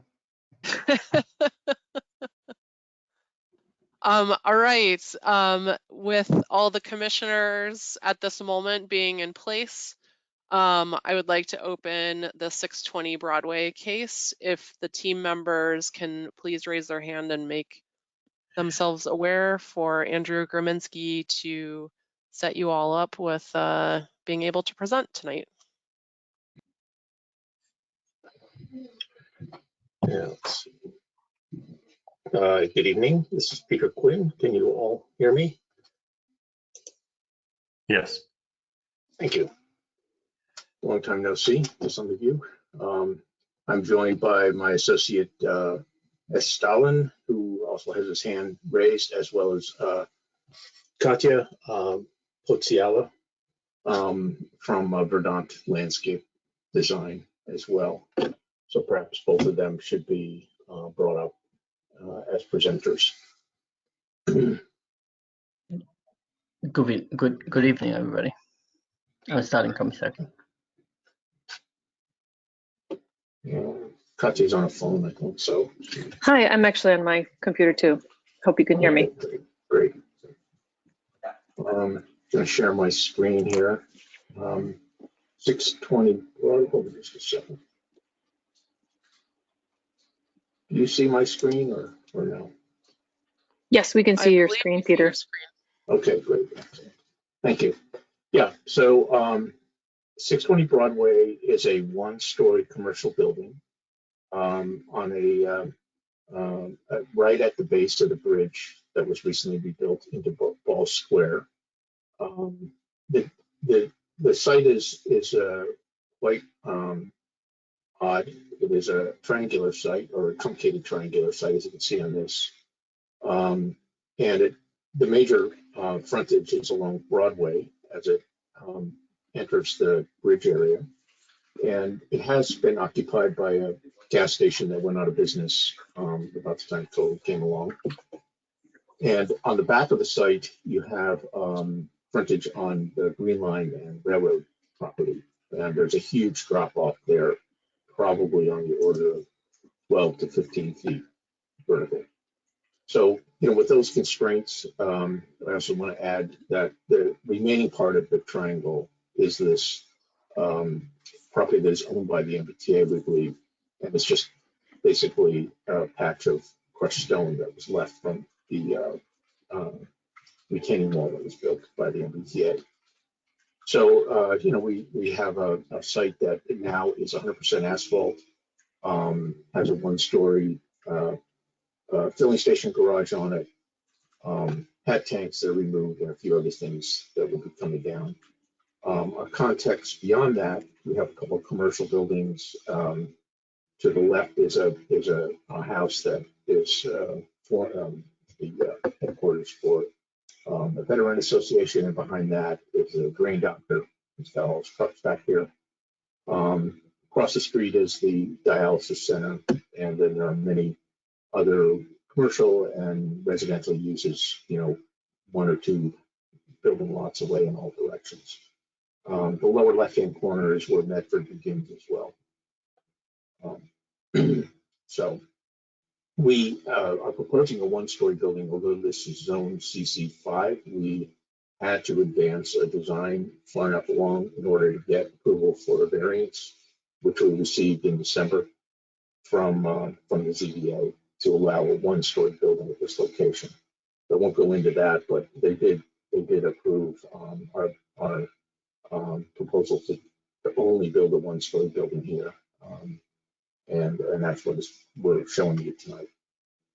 So as you can see in the context here, the bridge is just being built at the time, but actually we have quite a nice sidewalk in the front. It's quite wide, greater than at least 12 feet wide.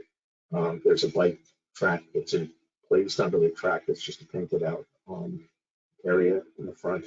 There are two nice mature trees in the front. I believe they're locust that we will of course retain. They're owned by the city. I'll show you now the site plan. So the way we've arranged this, we have three potential tenants. Of course, the main genesis behind this is that we have a cannabis retailer, and they'll take up over half the building. And we have articulated their storefront separately, as you'll see in a minute. We also, on the far right, have a cafe space. Will be a cafe, and so we've designed patios around it. We'll show you how those work. And then in the middle, we have an arts enterprise space that we're open to see what can be put into that space, but that fulfills our enterprise requirement for the building. So we've articulated these as three separate storefronts and administration areas, which I'll show you in a minute. But here you can see, I'll show you some more context images first. Here you can see looking over the Ball Street Bridge. The photo is, of course, when it was under construction. The way we've done this is really have a very, very strong facade facing the street, and then the areas behind the building are articulated differently depending on whether they're more of a utility area or a secondary public area. This is a view looking down the tracks. You can see how we've stepped the back to create some spaces back here that are used, again, both by the public and by, when I say public, I mean by the users or patrons of the cafe, or by the retail space for the cannabis. And finally, our actual facade design, the one that we advanced when we took it before the ZBA, is a fairly articulated facade with storefront, 3 separate storefronts, one of which is for the cannabis, another for the art space, and then one for the cafe. They vary a little bit in width and articulation. Above that is a kind of a shelf type cornice which wraps down to the ground at one end. This is really made out of like an aluminum type material, which would also provide a mount for silhouette signage. The material that we're using here, which is a wood-like material, is actually aluminum. It's called, let's see, I can't remember the name, I gotta look it up. It's called longboard, and it's actually a tongue and groove type material that sits flat on the wall. And you may have seen it, it's been used on a number of projects more recently. And the same material is used above as well. It sits on a rain screen. So it's a serious facade material, not a fiber cement siding. Just want to mention a few other things about this, and then we'll go to the landscape. We did actually come up with 3 different facade arrangements in order to comply with the requirements for the submission, and some of those are we think are equally successful if that's what we prefer. This is the one I just mentioned with the longboard aluminum on the rain screen, and then we have a darker graphite color storefront material. Then another option that we have is our option 2, which is to use a ground face CMU. Our building is actually built as a CMU building, a concrete block building. So we would just express this on the front with a more finished face to the block. In this case, a graphite color with a graphite mortar, and then articulate a couple of the storefronts with their surrounds in a off-white with a dark mortar, and probably use the same kind of black or graphite colored storefront frame. But in this case, we've provided an element of divided light, a little more traditional looking building, and I think that actually adds a good sense of scale for sort of a neighborhood commercial property. Now, a third option is to use a stacked brick effect. These would be full bed brick material, but placed in a stack formation, since it's not a load bearing by any means. And we would use a 2-tone articulating the openings for the storefronts or for the entries with an off-white buff colored brick, and then we would stick with this variegated gray around it.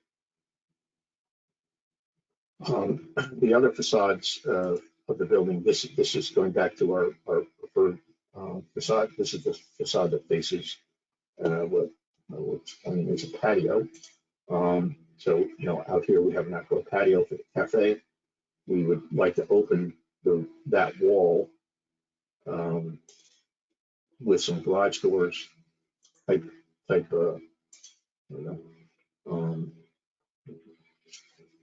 glazing that would open up in the summer, nicer weather, and there'd be tables all back here.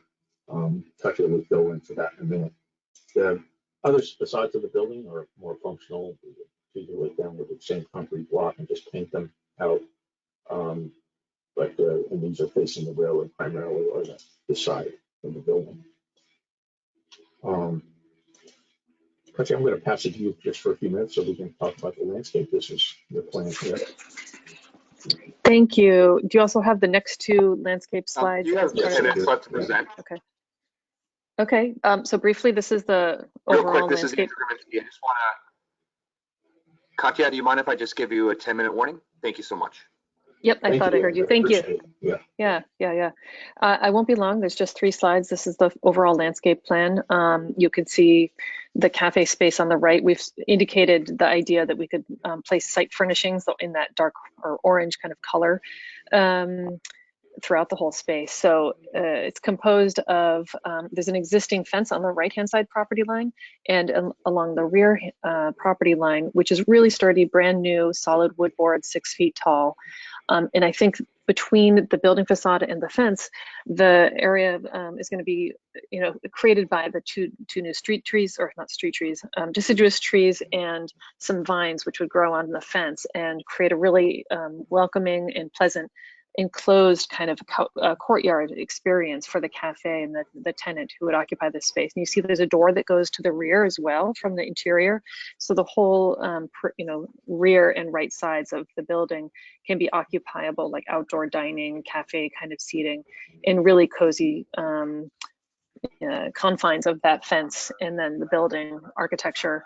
And what else is there to say about that? There's on the left-hand side, the employees will have an opportunity to have lunchtime outside. Well, the orange block is showing the idea of a picnic table or something for people to come out and eat at. It's not really for the retail, the patrons of the retail space here to come out and use. It's really going to be more blocked off just as like the service backyard entry and space for the employees. So you see the white little boxes, that's a trash enclosure area and recycling area.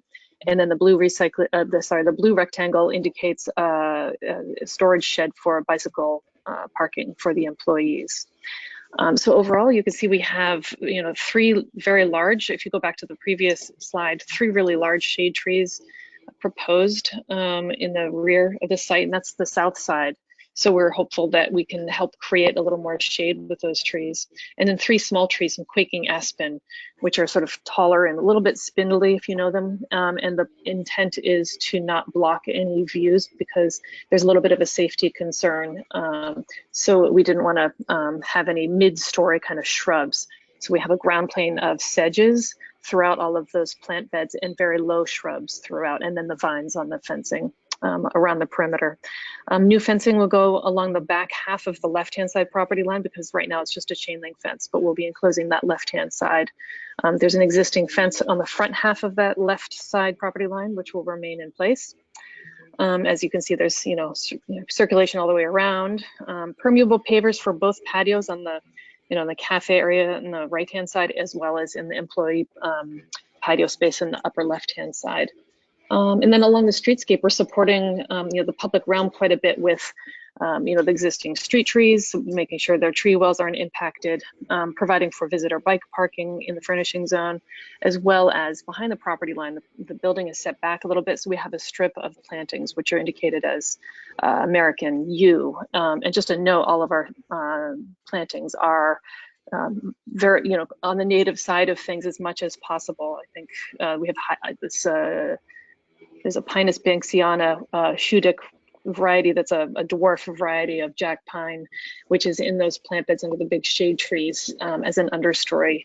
Interesting kind of funny little weeping evergreen, which isn't, I guess, technically 100% native, but it's a nice little ornamental thing to add to the composition. So I wanted to create a safe space with a lot of nice greenery around the whole space, permeable pavers throughout those patios, to support the green score, which we do meet with this design. As you can see, the fence is actually set beyond the property line a little bit, so we have the advantage of being able to plant quite a bit of vines along the edge there. And it's sort of an active pattern in the permeable pavers there. If you can see the pattern, there's some sort of different active patterns in the field and in the striping that will help create and define little spaces for setting up tables. Also at the front, I should note the entries, we're proposing, obviously just simple and straightforward concrete paving for the public sidewalk, but at each of the entries, we're proposing to the front doors stamped concrete, which is very easy to maintain, but it'll help decorate each of those entries, to the cafe, to the art gallery, and then to the Botanica space. And that's all I have. We have a thank you. that you are screening. as well. Transformer. Yeah, gated transformer, like an enclosed transformer with a green screen component that would help support vine growth as well to help screen the transformer, but it would need those setbacks that are required, et cetera. Thank you. And that's actually also why we didn't put bike racks in front of the transformer, because they need access to that front gate. I just add a couple things to Katya's presentation.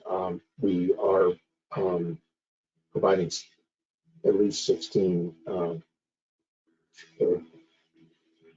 8 bike racks, providing 16 bike spaces for short-term use on the city sidewalk, which is something that's allowed by a lease arrangement. So we will apply for that. And I think Becca probably mentioned that the long-term biking for employees in the back here is in fact enclosed and secure. With that, I think I'll pass it back to the commission. Thank you. Thank you, Peter and Katya. Commissioners, do you have any clarifying questions or questions about the material presented just now?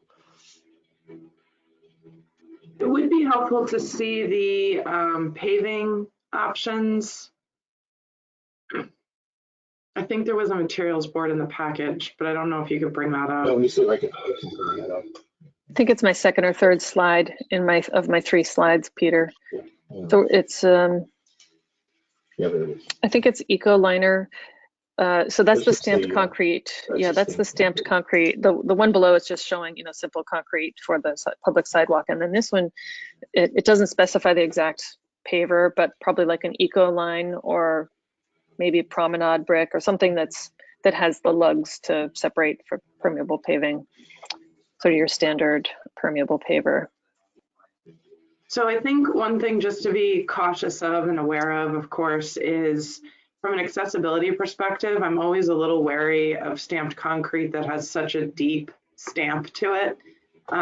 So just make sure, and I don't know if you were proposing that particular pattern, but I feel like the most successful stamped concretes are stamps that aren't trying to look like something else.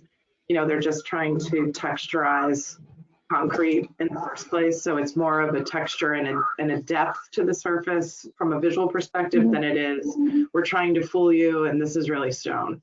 It just seems to be more successful and clean from that perspective. And I'd say that the permeable pavers, in our experience, we really need to make sure that there is suitable depth for runoff so that we don't have the freeze, thaw, heave condition, which then immediately impacts accessibility. I think we have Thank these you. on a pretty significant bed. Yeah. Deborah, I think you had your hand raised. Yeah. Yes, I was curious what the sustainability goals are for the project. So we, of course, we're not required to meet a LEED standard or anything like that, but we are, you probably noticed in the 3D images, we are proposing a very large solar array on the roof. The building is all electric, using heat pump type systems that are very efficient. We will have gas to the building, but we'll minimize that use with these heat pumps. And of course, we'll use a light gray or white roof tone. Most of the material that you're seeing here on the facade is recyclable. All the aluminum is recyclable. Of course, the concrete block is, and so forth. So I think overall, the building, is got a good environmental footprint. Yeah, the Jandris block I think is really good for embodied carbon. So I know, yeah. no, I think that's a good choice, and that's your structure, correct? It's your structure. Yeah, so that's our facade option 2. So but that one. You have that block around the back though, don't you? Well, it's not the ground face. That this is a premium block. Oh, okay. So it's more like a regular block and then just paint it. Mhm. Yeah. But if this option is selected, this would wrap around to the patio area as well. So it's a fair amount. It's about a little less than half the building that have this. But I'm aware of that, and it's funny that they start to they do talk about that in their website material, but I don't think they intentionally did that in the beginning. So Right. yeah, about the carbon environment. Yeah, I think your suggestion of having the gray block, I mean, whether it's ground face or not, with a really dark mortar, if you are proposing a darker gray neutral at the back, I think would be good for the part that's not real public. I mean, you see it from the train and up close, but I think you want to think about that wall does want to have some interest and integrity to it. Yeah. The back sides, and I think I'm sort of intrigued by what you have for the front side. I mean, in this context, it feels like wall square to me. But the other one, I think maybe friendlier, the one that you have proceeded with. Yeah, that one sort of breaks it. That breaks it down in a nice way. It's very inviting. So I feel like it is. It's my preference also with what you present. Because we had to get a variance. Obviously we had to have a neighborhood meeting, to present the whole building. And I will say this was very well received by the neighborhood in terms of the design. This particular installation here. Yeah, it breaks down nicely. So I think I can see why the community liked it. Yeah. But I do think you should do, sort of try to carry some of the ideas you have from the second one, the block facade around the back. I see. Okay. Yeah. Yeah, it might be possible, for instance, to find a cheaper CMU that doesn't have a ground face, which of course is a premium, but still articulated with the dark mortar, and perhaps not even need to paint it. Exactly. Yep. Yeah. Good point. Thank you. I appreciate that you've had 3 very well developed facade options. I think like Deborah, I think there's really merit to all 3, but the first 2, and in particular the one that you've selected. So I feel comfortable deferring to your preference, the applicant's preference on the facade option. Also appreciate that the cafe facade is wrapping around the corner. It's not just right across the street. The idea that there's this kind of hidden, well, maybe it's not hidden, but it's a space that one discovers on the side of the building and around the back of it. To that end, that it's turning the corner. I wonder if it might not want to be exactly the same facade, so it at least has a primary and a secondary orientation. The idea of hearing reality around is nice, but mimicking the exact same facade, I think maybe a refinement of it could be to make that feel a little more secondary. May I comment on that? Sure.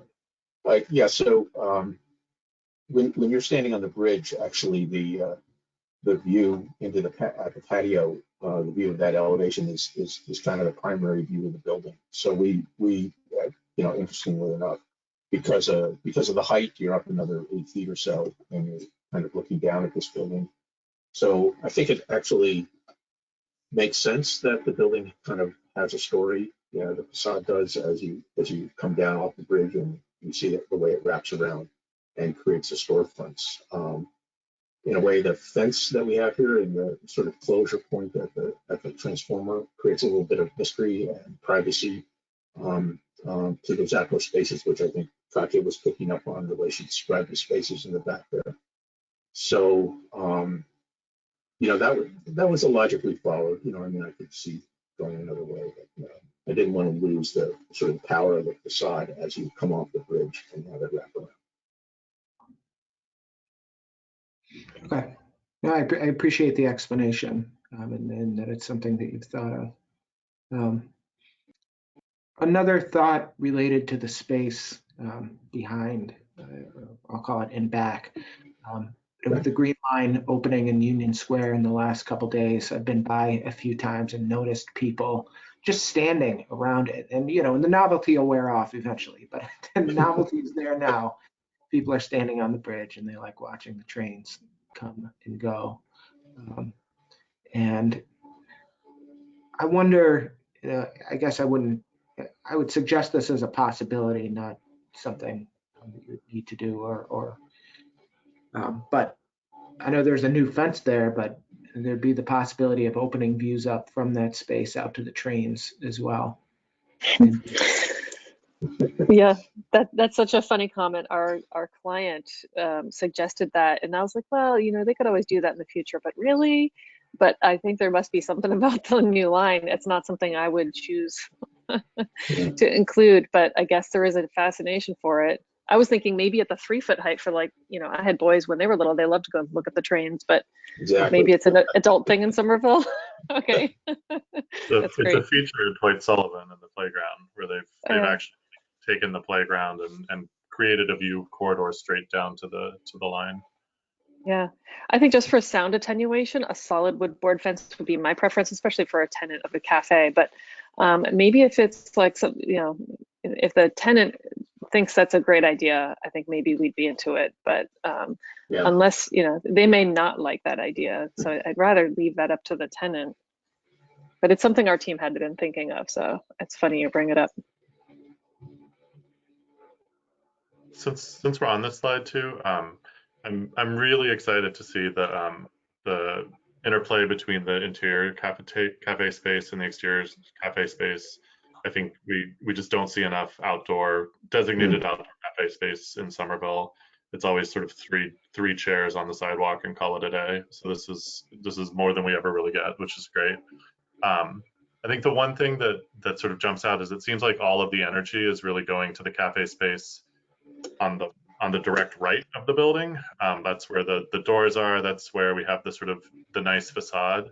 And it feels like the space that's in the back, which is about the same size, is getting a little bit, sort of second shift, or it's not quite getting the same amount of energy. And I guess I'm speaking towards the building elevation that was permitted on that side. You can see that it's sort of very nicely finished where we're looking at the building on the sort of the direct elevation.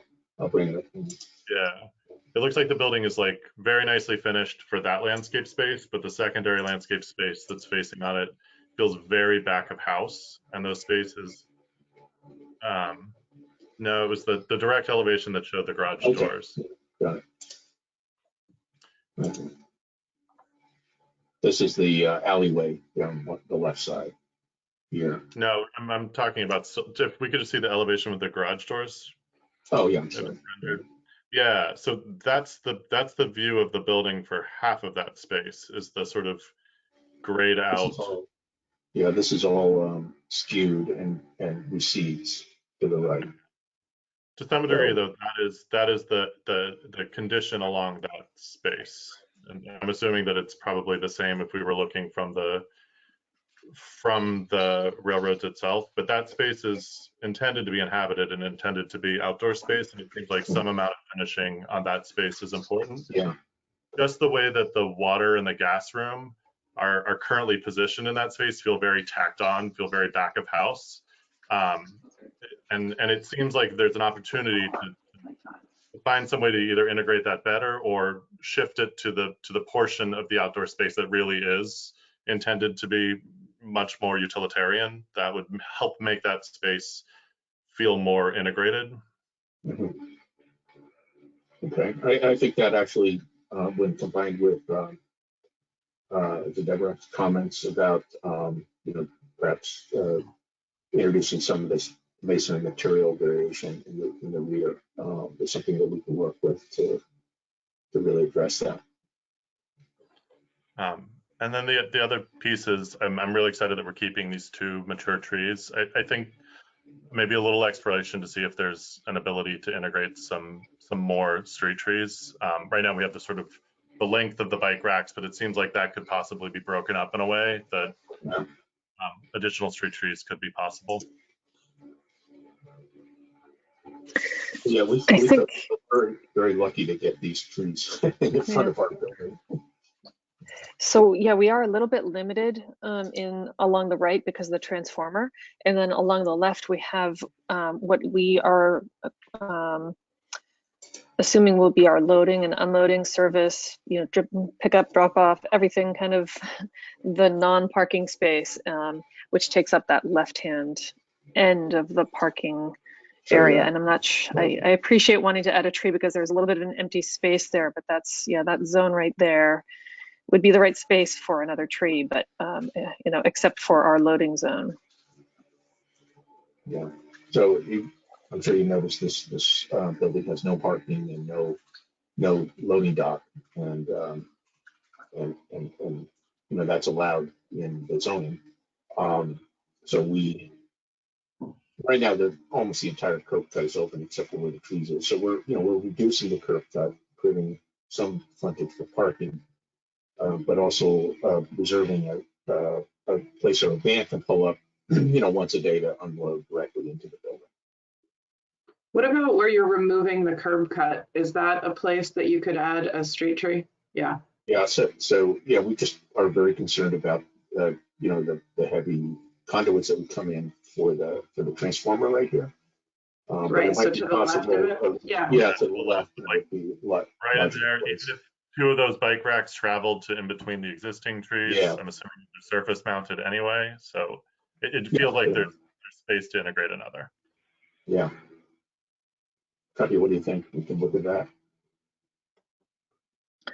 We could look at it. Can you go back to my plan? Do we have the same layout of bike racks showing between our two plans? I think we vary it a little bit because, again, the city will probably direct us how to do it. They always do.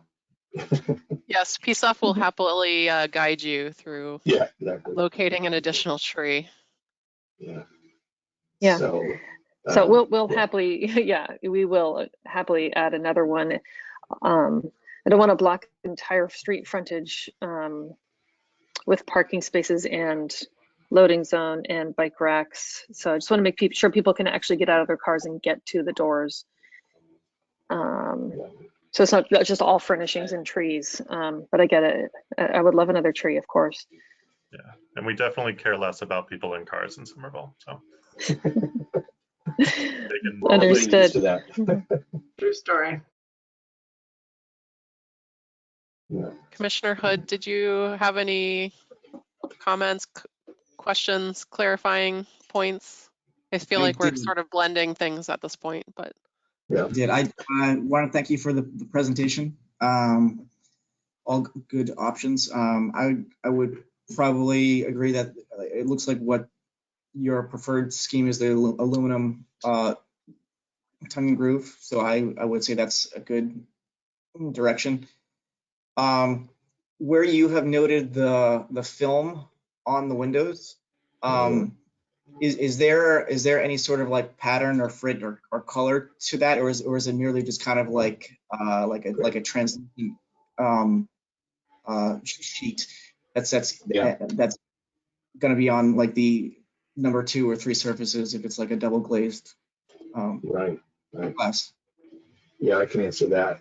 So, you know, we have 2 masters to address and make happy. One is, of course, the Somerville Planning and you folks, but we also have the Cannabis Control Commission, and they have a rule about that you're not allowed to be able to look into you know, these spaces from the sidewalk. So you know, if you look at any of these retail cannabis places, they all have either no doors, or they, you know, articulate them in a way so that you can't see them directly from the street, or they put film on the windows.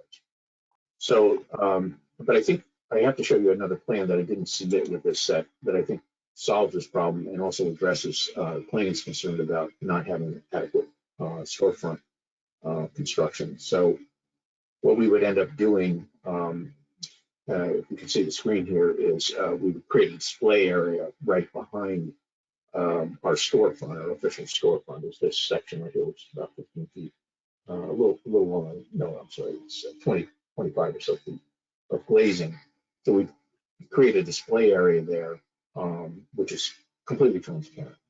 And then to solve the Cannabis Control Commission issue, we would have either a frosted glaze wall here or an opaque wall, so that we can control the lighting. So that's the solution we're proposing. These other areas would have the glazing further in, or we create another glazed wall behind it. But basically, we think we can do this so that when you look into the building, you will see some kind of space behind the glass without having to see the frosted glass right on the exterior. If that makes sense. Yeah, I think that's definitely a good direction. As far as the display, was there a thought as to what might be visible from the street there? Yeah, so this would be a place for placards, or some kind of permanent display, maybe models of some of the product or something like that, but certainly no product directly. Concerned about security and all. This is the one place where Botanica, the cannabis retailer here, would have to do some branding directly and create a nice visual with some artistic lighting and the like. Okay, and then for the areas of glass that do have the film, that wouldn't be like a film that would be applied on the interior, that would be applied in the factory, so it wouldn't peel or anything. Well, typically we do it with a film. We found that actually is fairly stable if it's done professionally, and they usually will heat treat it on so that it sticks pretty well.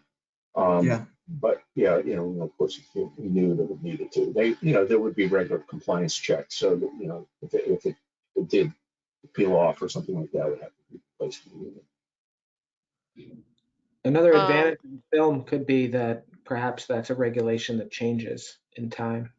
I know. 5-10 years from now, that's no longer a requirement. It's just take off the film. Yeah, Commissioners, sorry. We're approximately at our 20-minute discussion time period. Would you all feel comfortable? I forgot to remind you all what you would be voting on tonight. You'd be voting on the facade. If the project meets the design guidelines for commercial core, and then, as always, additional design guidance. Do you all feel comfortable voting on a preferred facade option at this point? I do. Yes. Do I have a motion for a preferred option? I make a motion, option 1, the proponents selected. It was option 1, correct, Peter? Yes, it is. Yeah. That is the preferred. A second. All right, a motion made by Deborah Fennick and seconded by Tim Talon. Roll call vote. Andrew Arbaugh. Yes. Tim Talon. Yes. Deborah Fennick. Yes. Sherry Ruane. Yes. Tim Hood. Yes.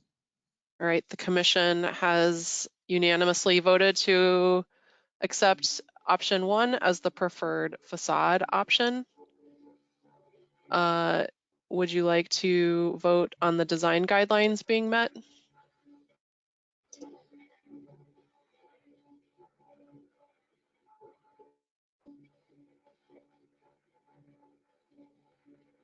I would be fine with that. All right, the motion to successfully say that this project has met the design guidelines for commercial core has been motioned by Commissioner Arbaugh. Do I have a second? Second. Second. Seconded by Deborah Fennick. Roll call vote. Andrew Arbaugh, Yes. Tim Talon, Yes. Deborah Fennick, Yes. Sherry Ruane, Yes. Tim Hood. Sorry. I didn't catch your vote, Tim. Yes. Okay, great. Thank you. The commission has unanimously voted that this project has met the design guidelines for commercial core. And in terms of additional design guidance, it sounds like there's been some guidance about the pavement materials and just verifying that, stamped concrete is working towards being acceptable with ADA, and that I'm sure your permeable pavement, you'll be complying with the larger green score item, which would give you over a 24-inch base. So, and then in terms of the facade, it sounds like there are a lot of recommendations to pay closer attention to not just the front, and that the spaces where people will be congregating in patios or taking a break, that there's more attention to ensuring that those spaces feel nicer, a little nicer than just a simple block wall. Can I add to that? I would say Yes. also the pavement, the ground pavement, how that complements that wall, make a big difference in the back area also. I don't know what colors and that alternate pattern, is, slightly lighter or darker color, something in there, not exactly the same color. They complement the back wall, but they're, it doesn't become a big dark paved area, on the side of the wall. I think it's important to look at things together. Good point. I think that's all I have noted. Do you all have anything else that has sparked your creative minds? You mentioned the additional street tree. Oh yes, one more street You tree. beat me to it, Tim. And Oh, I would, sorry, one more. Yes. Exploring opening up the fence. yes. And just to piggyback on that, I would also encourage that this applicant work with the Public Space and Urban Forestry Division on the relationship between the cafe space, the exterior space, and then the adjacent open civic space lot. The MBTA is giving those parcels over to the city to be turned into public spaces. So we don't have anything on the books yet, but Ball Square is wanting some public realm improvements. So that's definitely on our radar, and also all the spaces along the Green Line will be 100% native, and supporting a pollinator corridor for Somerville. So I look forward to having further discussions with you all. Any other additional guidance that the commissioners would like to add? I'd just make one comment. I appreciate the specificity on the materials. I think oftentimes we'll request to see a material board. I feel comfortable with this material palette and these materials. Longboard in particular, I know it's a good product. So I don't think we need to see that for this project. Great. Do I have a motion to adopt the design guidance provided tonight for the 620 Broadway project? So moved. Do I have a second? Second. Motion made by Deborah Fennick, seconded by Sherry Ruane. Roll call vote. Andrew Arbaugh. Yes. Tim Talon, Yes. Deborah Fennick, Yes. Sherry Ruane, Yes. Tim Hood. Yes. All right, the commission has unanimously voted to adopt the design guidance given tonight. Thank you, 620 Broadway. That concludes the voting for your project this evening. Thank you very much. Yes, thank you. Last piece of business this evening is the material board review for 3 to 5 Hawkins. If that team could make themselves present by raising your hand so Andrew Graminsky can properly promote you to a panelist.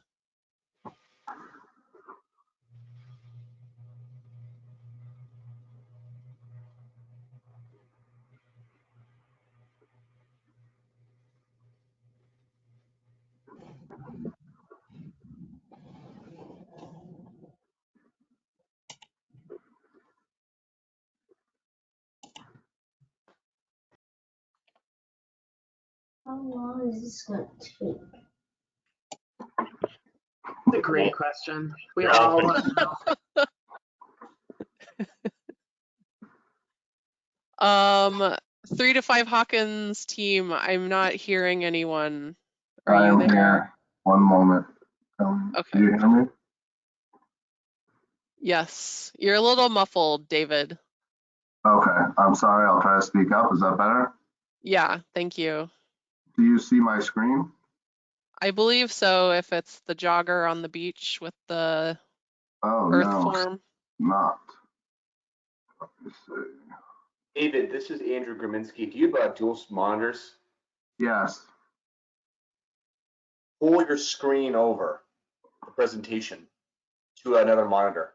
That's probably what's happening. Better? There you go. Yep, we can see it. Okay.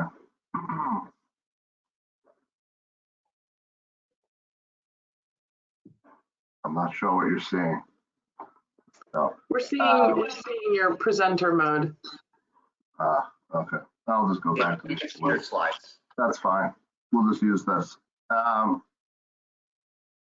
So this is, thank you for having us back this evening.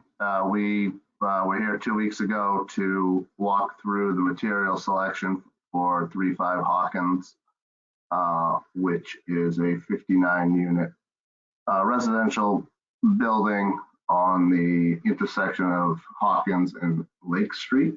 And it was permitted a while back by Peter Quinn. And the property since had been sold, and Icon Architecture is the new architect. And we walked through some materials last week, but we did not have a comparison as to what was previously approved months ago. And so what I've done is I've put together a slideshow kind of walking us through what was approved, where we're at, and a comparison of the elevations between the previous architect and ourselves. Also, as I wanted to note, we have gone through a de minimis change for the project due to some handicap issues and constructability issues that we've made some very minor modifications that have been approved by the city of Somerville.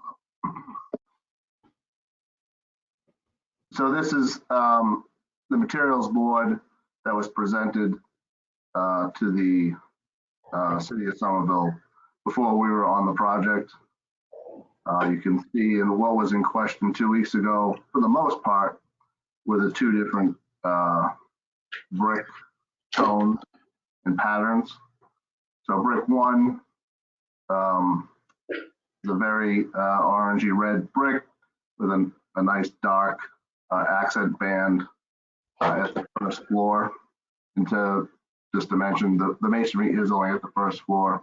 And then there are brick 2 is a more washed out brick with a light mortar, which wraps the corner of the property and is also in some of the insets that you'll see along the street front. The remainder of the building is a hardy panel, whether it be 5-inch exposure, 11-inch exposure, or 4-inch exposure with hardy trim and, you know, fiber cement panels.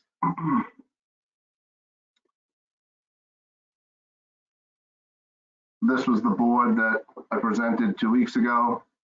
Again, this depicts the two different masonry products. The window color, this trim accent for all the hardy will be to match the specific hardy color throughout the building. We can come back to this. It was requested that we submit larger samples of the brick for better visibility in this presentation. So you can see here brick 1 and brick 2, very similar to the original bricks proposed in the original approval process. The next 4 slides will be the elevational comparisons. So the top view is what was approved. The bottom view is what is being built. You can see that in our last rendition of this meeting, we didn't spend, I actually didn't think I was presenting, but anyway, we didn't spend any much time on the color of the brick on our documents, but we've since updated it to match the brick associated, and it is also a now comparison to what was approved. We feel is pretty much an exact match as far as, you know, rendering capability and actual brick selection. So this being the south elevation, you know, we pretty much stayed with the colorization of the original scheme, with the more green top, taupe facade along Lake, blended with a light gray facade at the corner of Lake and Hawkins. North facade, which faces, actually faces Somerville Ave, but it's not seen. There is a building in front of this currently. So again, the top image is what was approved. The bottom image is what we are building. Again, very similar palette. We had to drop some of the height on the first floor to make the building work, so you don't have this view here. Well, there's no view because of the home, but the grading is a bit different than what was depicted in the original design.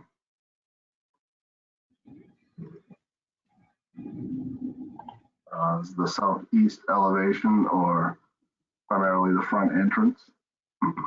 So again, we're sticking with the same materiality that was approved. Some slight modifications for program and or constructability. We have the brick masonry on the bottom, the light gray, and the green top.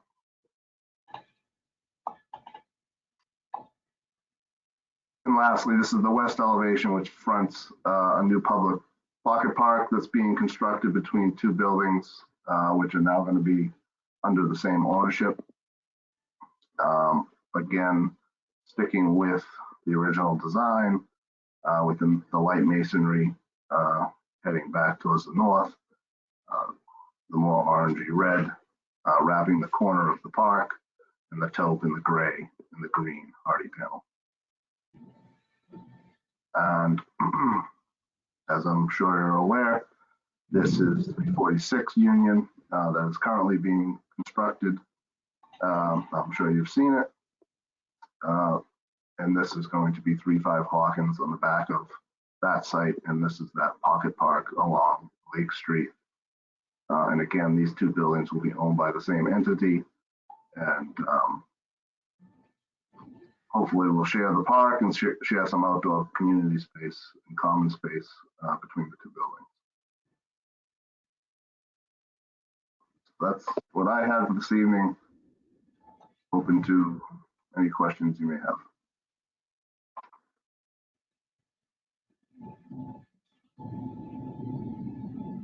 Thanks, David. So just as a reminder, there's no vote needed for this material review. And I believe the last session, there was probably just a lot of people didn't know what was what. So, commissioners, are you comfortable with the materials being more clarified this time around?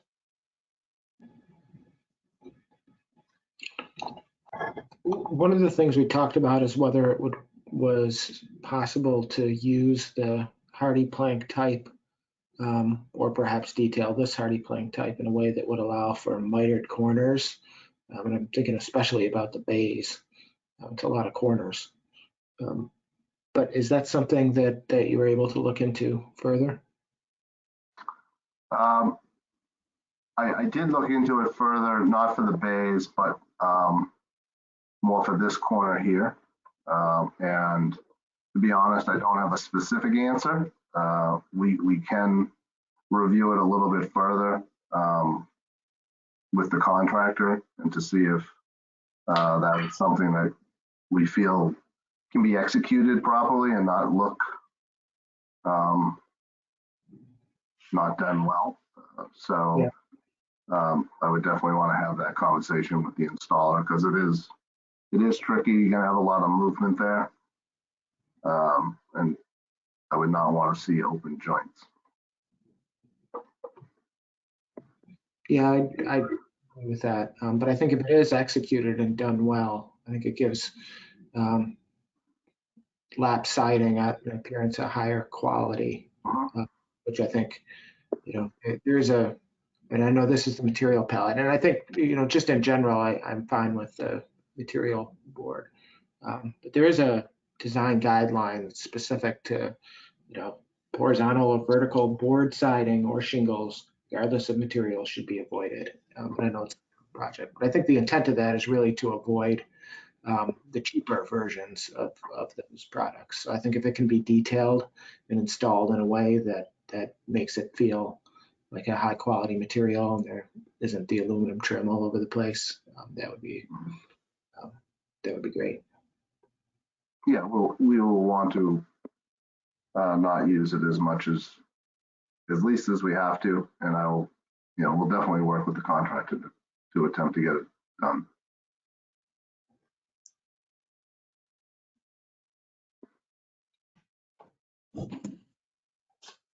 For the record, do any other commissioners have any other comments for this material board? I do not. Deborah? Yeah, I do have one question about the brick selection, brick 1 and brick 2. It seems that brick 2, it is, it has an aesthetic that feels very retro,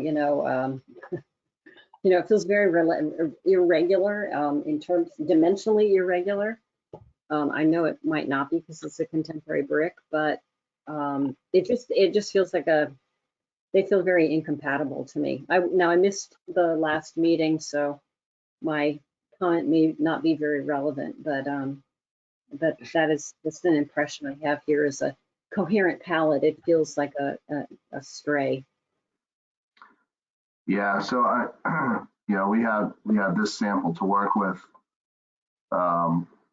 coming into this project, and we worked with Consolidated Brick to get a match as best as we could to have this washed out brick look. This one seems to have a little bit of irregularity to it. Yeah, a lot.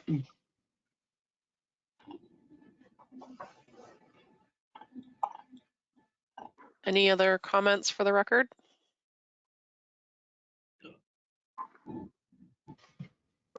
Right, seeing none, I will close the material board review for 3 to 5 Hawkins, and comments will be reflected in the meeting minutes. Thank you, David. All right, thank you. Have a good evening. You as well. We're at the end of our agenda. Do I have a motion to adjourn the meeting? I move to adjourn the meeting. Do I have a second? I'll second. Great, Sherry, yay for 2 your first seconds tonight. meeting. So many yeses. I almost feel like saying no just to, be a control. Great. So we have a motion to adjourn the meeting, seconded by Sherry. Roll call vote. Andrew Arbaugh, Yes. Tim Talon, Yes. Deborah Fennick, Yes. Sherry Ruane, Yes. Tim Hood. Yes. All right. The meeting of the Urban Design Commission is officially closed. Thank you all and have a good night. Have a good evening. Thanks. Bye. Thanks, everyone. Night.